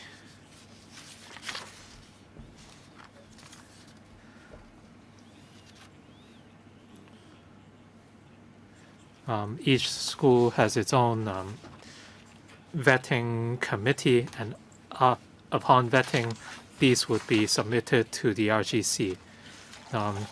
If any unlawful elements are found, the RGC would not approve these programs. We would follow up in a moment if necessary. Professor Sun Dong. Thank you, Chairman. I'm a professor at City University of Hong Kong. I support the funding proposal since members do have problems with UGC, but these are long-standing issues. These funds are not vetted by the UGC or the university professors.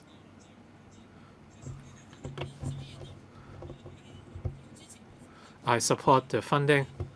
However, I hope the Education Bureau, including other departments of the government,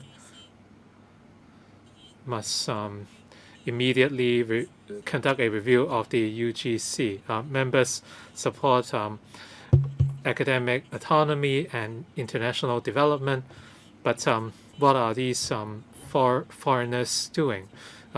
If they are merely being consulted, it's okay, but if they are decision makers, it's another story. What is the role of the UGC? Are the decision makers subject to vetting or screening, and would they be asked to take an oath? International development of our universities is very important, but maintaining academic autonomy should not be maintained at the expense of our control or management of universities. For our associate degree holders, many are from middle income families. Would they be affected as a result of the change? And as for postgraduates, the over-enrollment limit will be relaxed to 100%. This is not enough. We should increase the number of research postgraduate student places in many developed places. We can have more students and research postgraduate students, but in Hong Kong this is not possible, so I don't agree with this logic.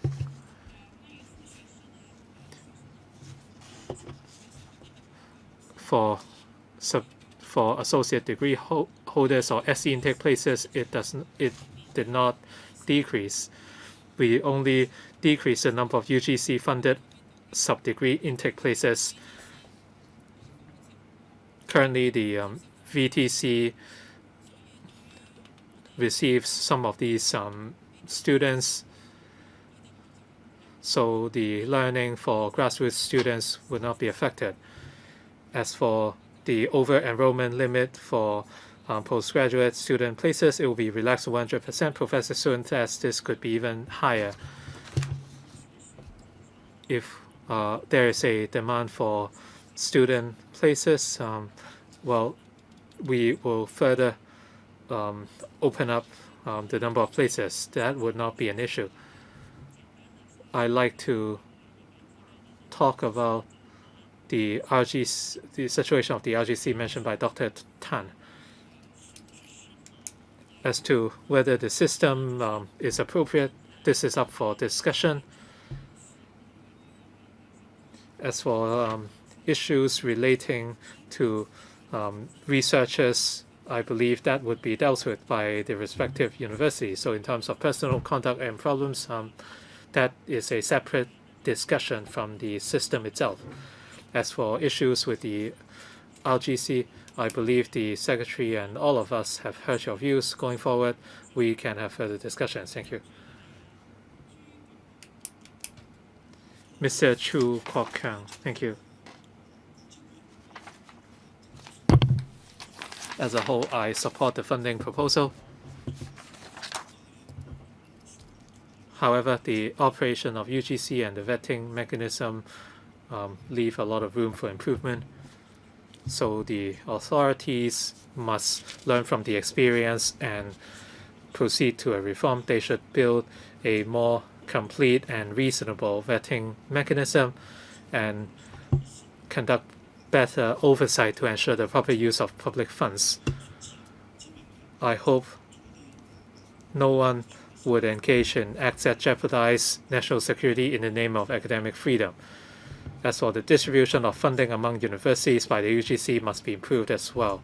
Currently, the funding mechanism is biased towards natural sciences, and this is detrimental to the humanities disciplines. According to the Census and Statistics Department, for humanities disciplines, the expenditure ratio is ever decreasing.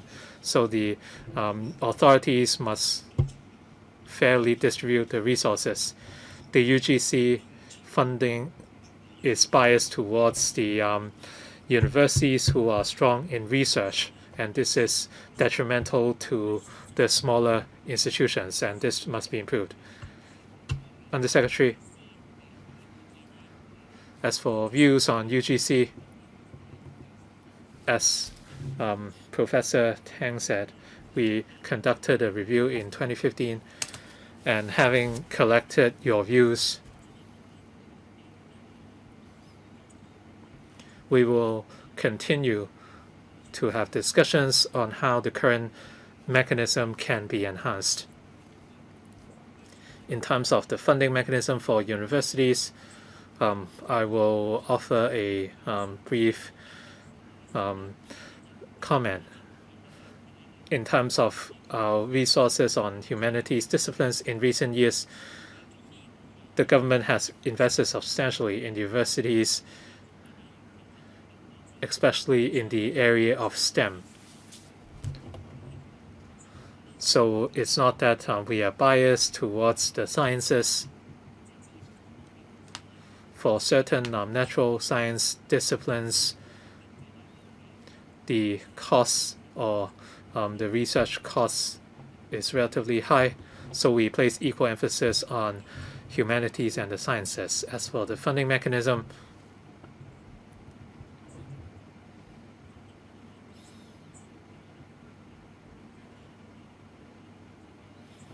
in terms of matching funds and their design, the design is based on the needs of different institutions.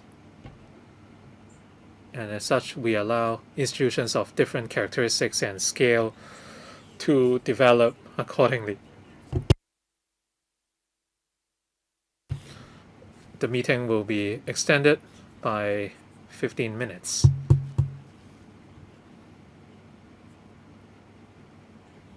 So we shall wrap up this discussion. Finally, Ms. Lillian Kwok, I would draw the line here. Professor Tang would not be able to speak again. I urge members to be concise as they speak, or else the secretary or Professor Tang would not be able to respond. Mr. Lam Chen Sing, Chairman, as a whole, I support the funding proposal. I think this is an answer to the latest trend of economic development and the demand for STEM or technology-related courses. Before the social incidents took place in 2019, a lot of mainland students would study in universities in Hong Kong. Many engage in startups. As for the relevant program for new arrivals, only about 9,000 students took part every year. There wasn't a rising trend.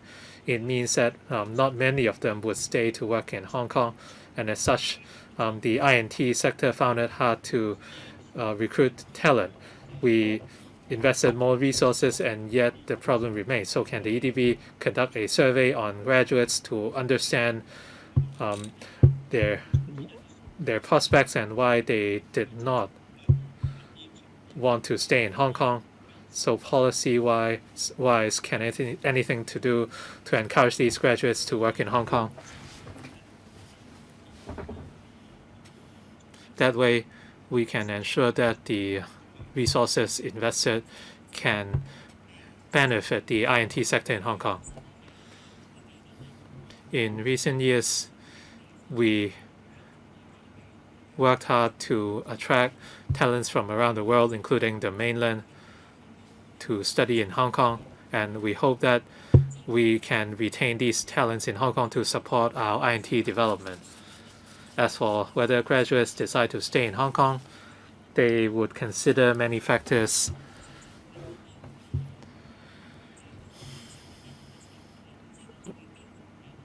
Work opportunities are not an issue. We actually have a shortage of talent, but there are other factors such as accommodation, their social networks, etc. We would work with other policy bureaus such as the I&T departments on how we can encourage more talents to stay and work in Hong Kong. Professor Tang, anything to add?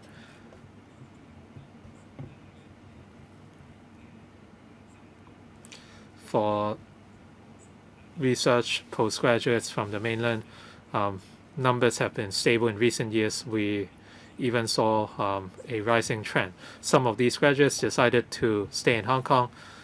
Others would develop their careers on the mainland or overseas. Mr. Tang Fei. Thank you. The UGC funding is a block grant, and it involves the operation of 8 UGC-funded universities, so I support the proposal. But I'd like to talk about the operation of the RGC. Can the block grant be dispersed in phases? Recently, the media covered the controversies arising from the funding of from the RGC. So can we follow on the operation and funding mechanism of the RGC? And when we talk about governance, it's about the membership of the RGC. Some universities have set up ethics committees. Could a similar idea be adopted at the RGC? So regardless of the members appointed and the criteria for vetting the applications, can we introduce elements such as the basic law, national security, education? Can we consider these in the appointments? And finally, can apart from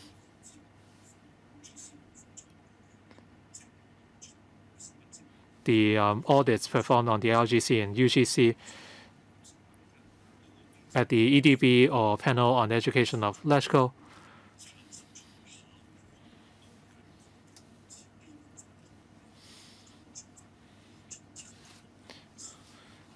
can there be vetting for the funding granted from a basic law and national security education perspective? I'll take the first two questions, and Professor Tang will respond to the question about vetting. The Triennium funding doesn't include funding for the RGC. We talk about mainly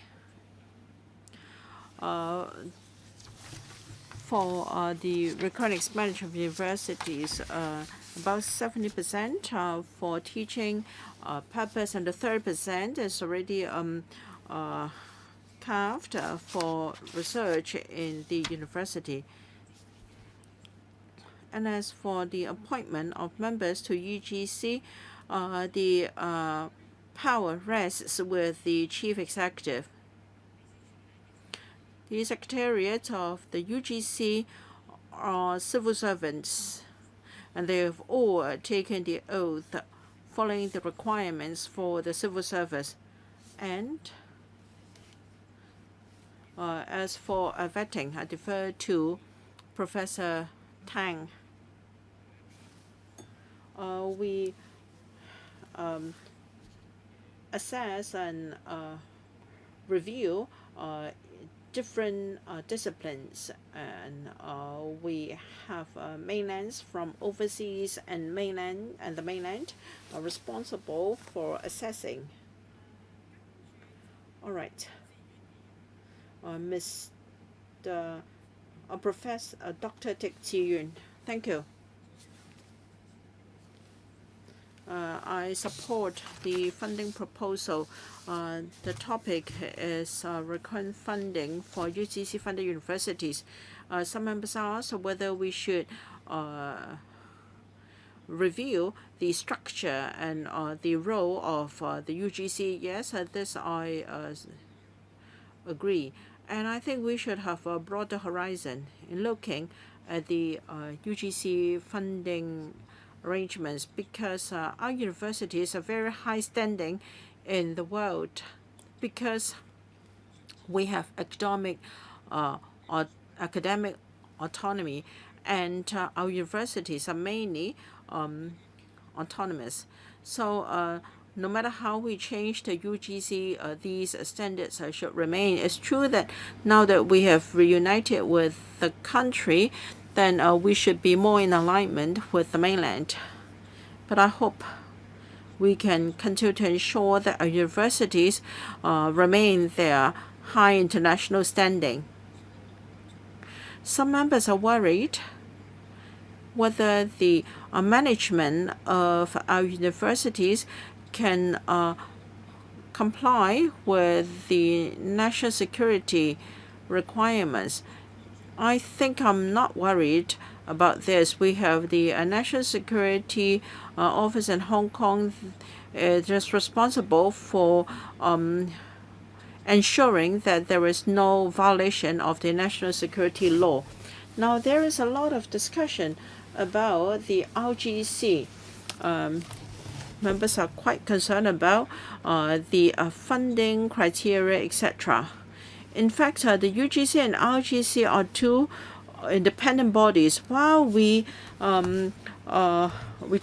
at Ugc, it may not be related to the Ugc at all. So what is the relationship between the two? If Ugc doesn't do a good job, is it related to the Ugc?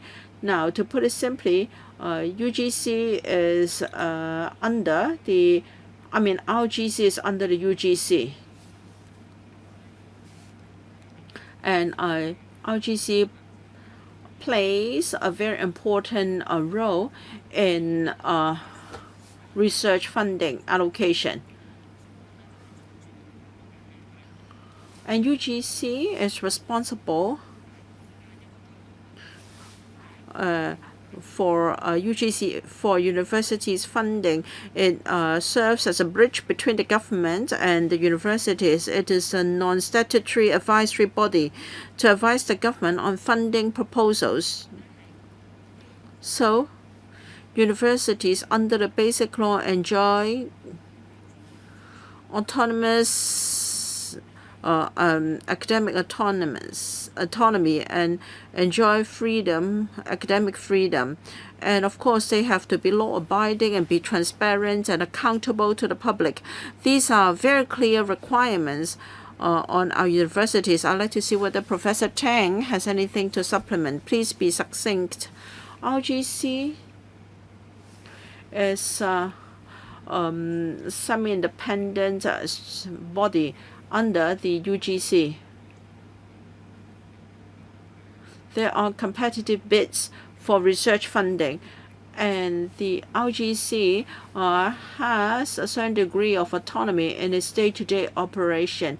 But as a matter of policy, the Ugc can exercise monitoring and guidance over Ugc. Now it's my turn. Of course, I support more academic autonomous, and our students should have their eyes on the country, on the world, and on the generation. Now, I have got a media report here. Now we have this case. Just a recent case. Some Ugc-funded project is suspected to be advocating or to guide our students farther and farther away from one country, two systems. Now, you have civil servants working in the secretariat of the Ugc. In 2016, there was a review report. Myself and 6 university professors came to complain. Yes, universities should enjoy autonomy, yet at the same time, they are spending public money and we have high expectations. And if they're not subject to any monitoring, then something has gone wrong. I teach in the Department of Law in City University. Now we know that there are different schools of thoughts in law. I made this very clear 20 years ago, and for a long time I failed to get any funding under Ugc. Now, overseas professor, of course, would not give me any funding. I had this project, award-winning project, to publicize the judiciary system of the mainland. I failed to get any funding. I asked whether things would be better now, and I was told that things were left to committee members. That was the exact words of the chairman. Now we are providing $100 billion now. We are talking about funding to 8 universities. While no one objects to the paper here, but then I have received many complaints from members of the public. For instance,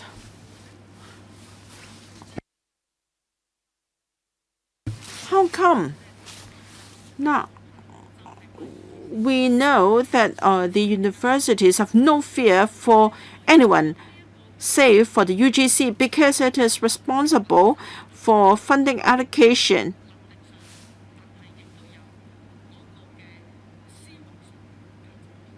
Students should be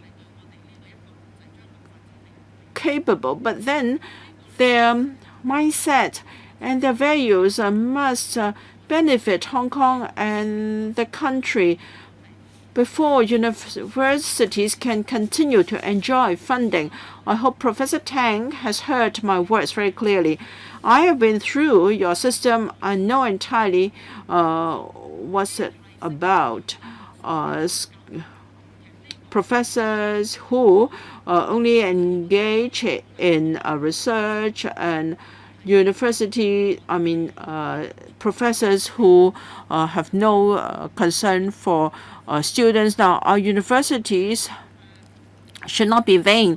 We should train or nurture students that excel in character as well as ability.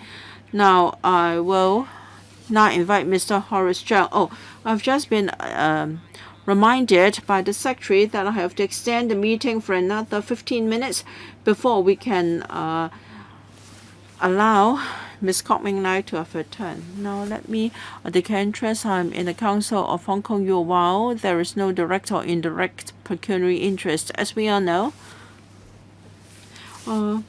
UGC is giving over $20 billion per year to universities. We need UGC to be the gatekeeper to ensure that the academic development of our universities can serve the future needs of Hong Kong. As said by Professor Tang, they have 4 strategic directions for the coming triennium, including strategic development in the GBA. However, there have been criticisms from the community that the whole system is dated and rigid and can no longer serve the current needs of Hong Kong. Now, in each funding cycle, we rely on UGC's so-called in-depth discussion with universities, the academic development, and also indicative student number targets. And recommendations will be made to the Seeing Council for approval, and then it will go to the relevant panel of the Council before funding application is submitted to the Finance Committee. So, allow the UGC an opportunity to tell us, after so many years, how can you ensure the universities can development can suit our needs? For instance, many universities like to offer social work programs because they could admit students very easily. Now, how can you ensure that our universities can meet the development needs of Hong Kong? Professor Tang, thank you. In our triennium planning, as mentioned by the Undersecretary, we have 4 strategic directions to follow. in the Triennium mechanism, we have accountability agreement with individual universities to see whether the performance and the development can meet the needs of society. And we also require universities to submit proposals in developing new programs. Of course, we give universities academic autonomy. It would be unreasonable to dictate what universities do, but take STEM as an example. The government has made such requests to universities, and most of them are willing to comply. So in their proposals, we have seen many STEM programs. And also, they've also introduced programs on arts tech, fintech, etc. So in our interaction with universities, we put to them the needs of our society and the country, and also future direction, and universities are willing to respond in their proposals by providing the relevant programs. Universities are rather ambitious. They have given us a detailed elaboration on the future direction and details of their programs. We also have to consider whether the proposals are in line with their respective positioning. So universities are complying with our requirements. In the previous triennium, a framework was put in place, and through this framework, we could request universities to submit relevant data and information. And when vetting their proposals, we can provide feedback. Professor Tang, I would have to stop you here since time is up. Mrs. Regina Yip. Mrs. Regina Yip. Before the meeting, the Undersecretary asked if I would support this proposal. Of course I would, since it was taken to the Executive Council already. So there is no way we would not support the proposal, but having said that, the system needs a review. The UGC is just an extension of the EDB. You appoint their members, of course, they have a heavy workload. The UGC has some 100 people. They are all civil servants. What about the Secretary General? Does he have a statutory role?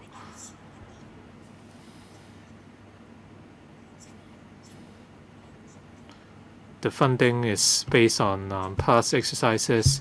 Each bureau would have a budget, and the funding is distributed by the Treasury. Of course, under the UGC, there are different committees and representatives from different institutions who would discuss the distribution of funds.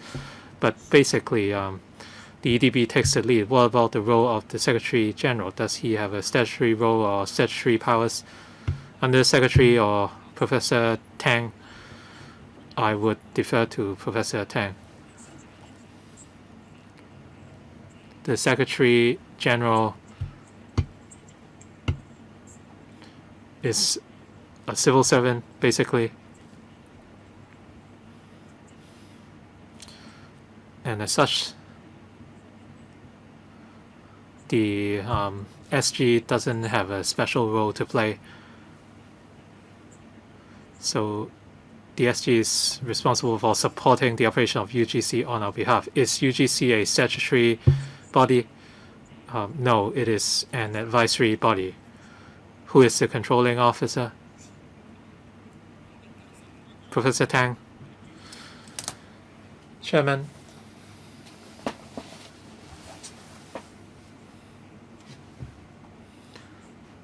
The UGC Secretary General is in charge of the Secretariat. So the UGC Secretariat, as an arm of the government, I am the controlling officer for the Secretariat. There are more than 100 staff in the Secretariat. So what is the expenditure of the Secretariat every year? The annual expenditure is about $200 million.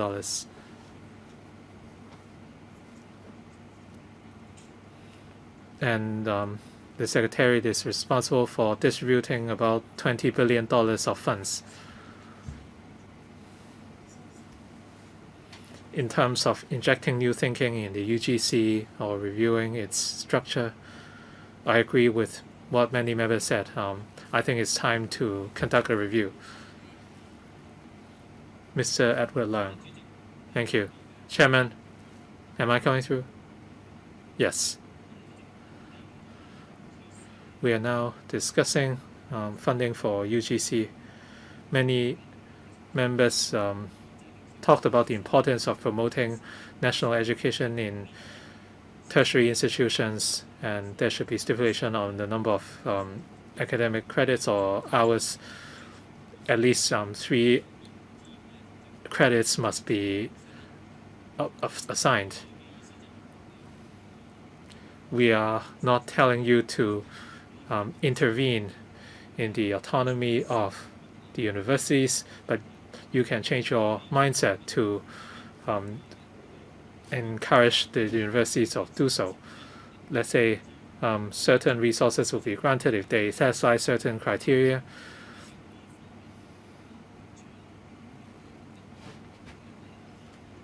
Would the Secretary consider this? Thank you. As the Secretary said, in terms of the implementation of the national security law, in terms of university governance, universities must comply with the national security law. The administrative work must be carried out in accordance with the NSL. In terms of teaching, we would promote national security education through universities. So in the coming triennium, there are a few key strategies. Schools must implement education on the basic law, national education, and national security education. So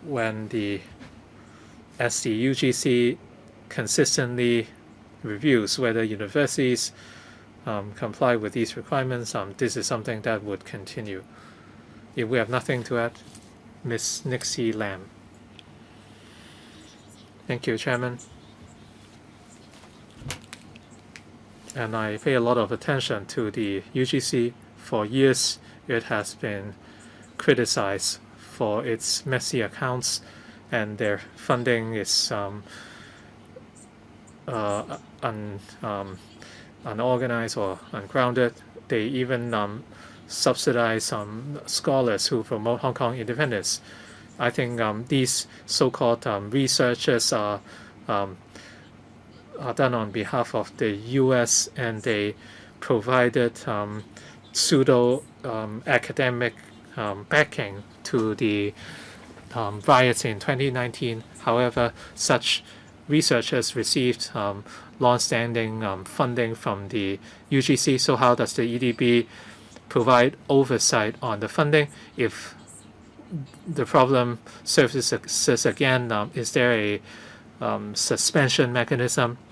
Has the UGC become an ATM for the anti Hong Kong forces for Fong Chi Heng?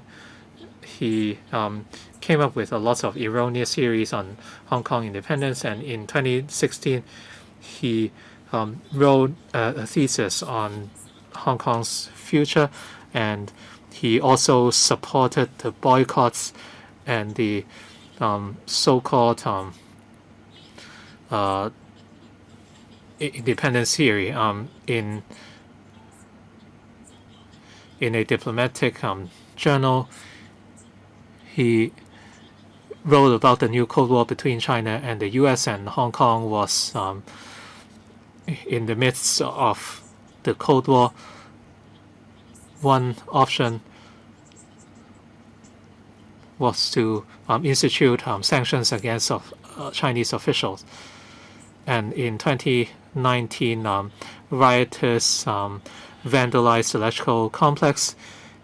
He said the legislature was to be destroyed. In November 2019, he was interviewed by Le Monde of France, and with such behaviors, why was he still granted funding? Some people talked about the need to not jeopardize academic independence, but this was just sugar-coated shallots. So since last year, Japan required that government-funded researchers had to be first vetted on whether they received foreign funding, and Japan was not the lone example. Many states have reinforced oversight academically. What will the EDB do in this aspect? Can the EDB explain the funding criteria, and what can you do over the situation or people who advocate Hong Kong independence? Ms. Lillian Kwok intends to speak as well. We might not need to use the full 15 minutes, but we would have to deal with the next item on the agenda. Ms. Kwok, thank you.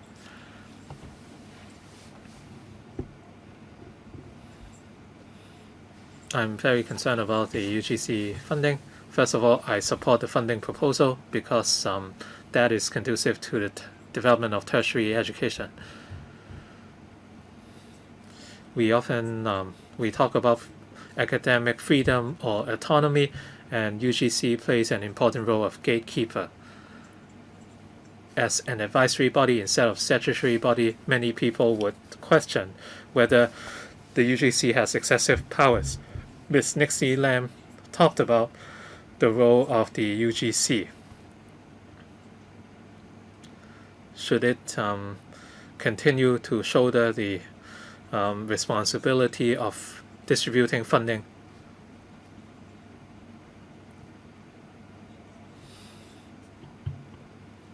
For research funding approved by the RGC, we don't want the funds to be used by anti-China and anti-Hong Kong forces. So the EDB should review the role of the UGC, the way forward. We should have more discussions on that. Professor Tang?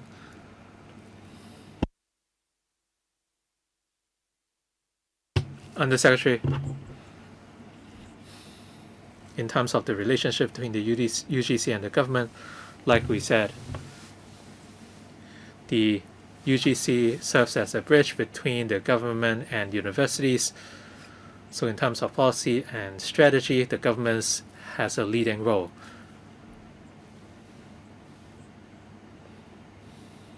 The UGC would distribute resources, communicate with universities, and conduct planning work. The ultimate power lies with the government.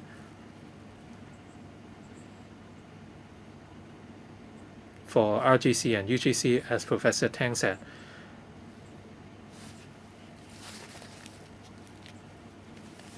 RGC is under the UGC. So in terms of the vetting of research funding, there is a mechanism to follow. In line with international practice, the criterion of peer reviews would be adopted. As for the behaviors and speeches of specific researchers, according to the current vetting standards, we would vet the academic merits of the planning proposals. So when discussing the assessment standards in the future, would other factors be incorporated with the national security law in force? If certain people engage in unlawful acts or made certain speeches, if they work in universities, universities are obliged to correct and curb such acts and follow up accordingly.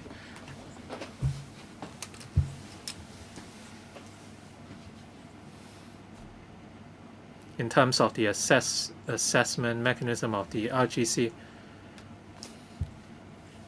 well, we heard members' views on the vetting criteria.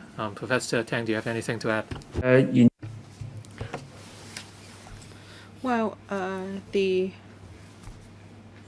assessment by the RGC will involve experts from different areas, and they will make recommendations to respective research proposals. Members referred to individuals that have received funding from the Ugc. Now, if they have published any illegal or documents that have violated any law, I think it's a matter for law enforcement. Now, I think there are issues that the government has to address proactively. Now, there are such cases, and I mentioned to you my own experience. In law, there are different schools of thoughts when it comes to ideology. If you ask for overseas peer reviewers, now because of the tense relations between the U.S. and China, how would they accept my proposal? And I think this issue hasn't been addressed. If there are similar cases in the future, then you should investigate. This is not about academic freedom, because it is already out of the bounds of the law. Now, this is just like my experience with the liberal studies. I was directed to different committees. I've been through all the committees, but finally the liberal studies subject went into trouble. Now, I think we haven't completed our discussion here, and we must follow up. If you just use the excuse of international convention, you may be able to deceive other members, but not me. You cannot just call this international convention. The international convention is we've always been deprived. You must monitor. And universities are not beyond any monitoring. So, Mr. Chairman Kwong, Dr. Chairman Kwong, do you have any declaration? I'm a teaching staff member of Nam University. Just a declaration of interest. All right, as a matter of procedure, I have to ask.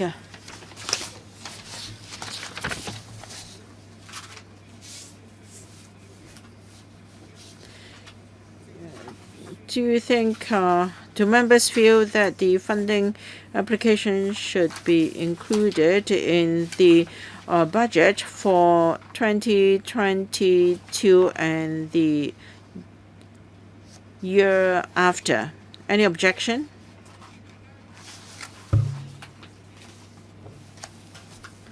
Now, I have to make it clear to the government. Now, this is a long-standing problem, so you must face up to the problems we mentioned seriously, but we don't want to adversely affect students and other aspects. I didn't see any objection to the funding proposal here, so you can include it in the draft budget. And whether no, this is not an FC item, so you will include it in the budget. We will follow up, and tomorrow we'll continue to discuss this issue with the Secretary for Education. Okay, so that's it for this item. The last item is a proposal by Mr. Chao Bak to set up a subcommittee on promotion of national security and civic education. I don't think we need a detailed discussion here. Now, we have to join the queue. If we agree that under the education panel, we set up a subcommittee on the promotion of civic education and national security, then we will join the queue. Members, do we agree that we first draft a proposed terms of reference? Any views, please? I can allow you 1 minute if there is any. Mr. Chao Bak and Mr. Chao Pei and Mr. Lang Ji-wing, do you have anything to add? There is a proposed terms of reference and proposed work plan in the paper. If members are agreeable, we can join the queue in HC, and let's see whether we can set up the subcommittee within this year. I didn't see any objections, so we agree that a subcommittee should be set up under the panel on civic education and national security. Thank you very much. We are towards the end of the meeting. As you have heard, tomorrow I'm going to have a work meeting with the Secretary for Education to discuss the work plan. If you have any further views, do let me know as soon as possible. Once again, may I wish you a prosperous New Year. And hopefully, this panel on education can achieve something in terms of education. Thank you. Meeting adjourned.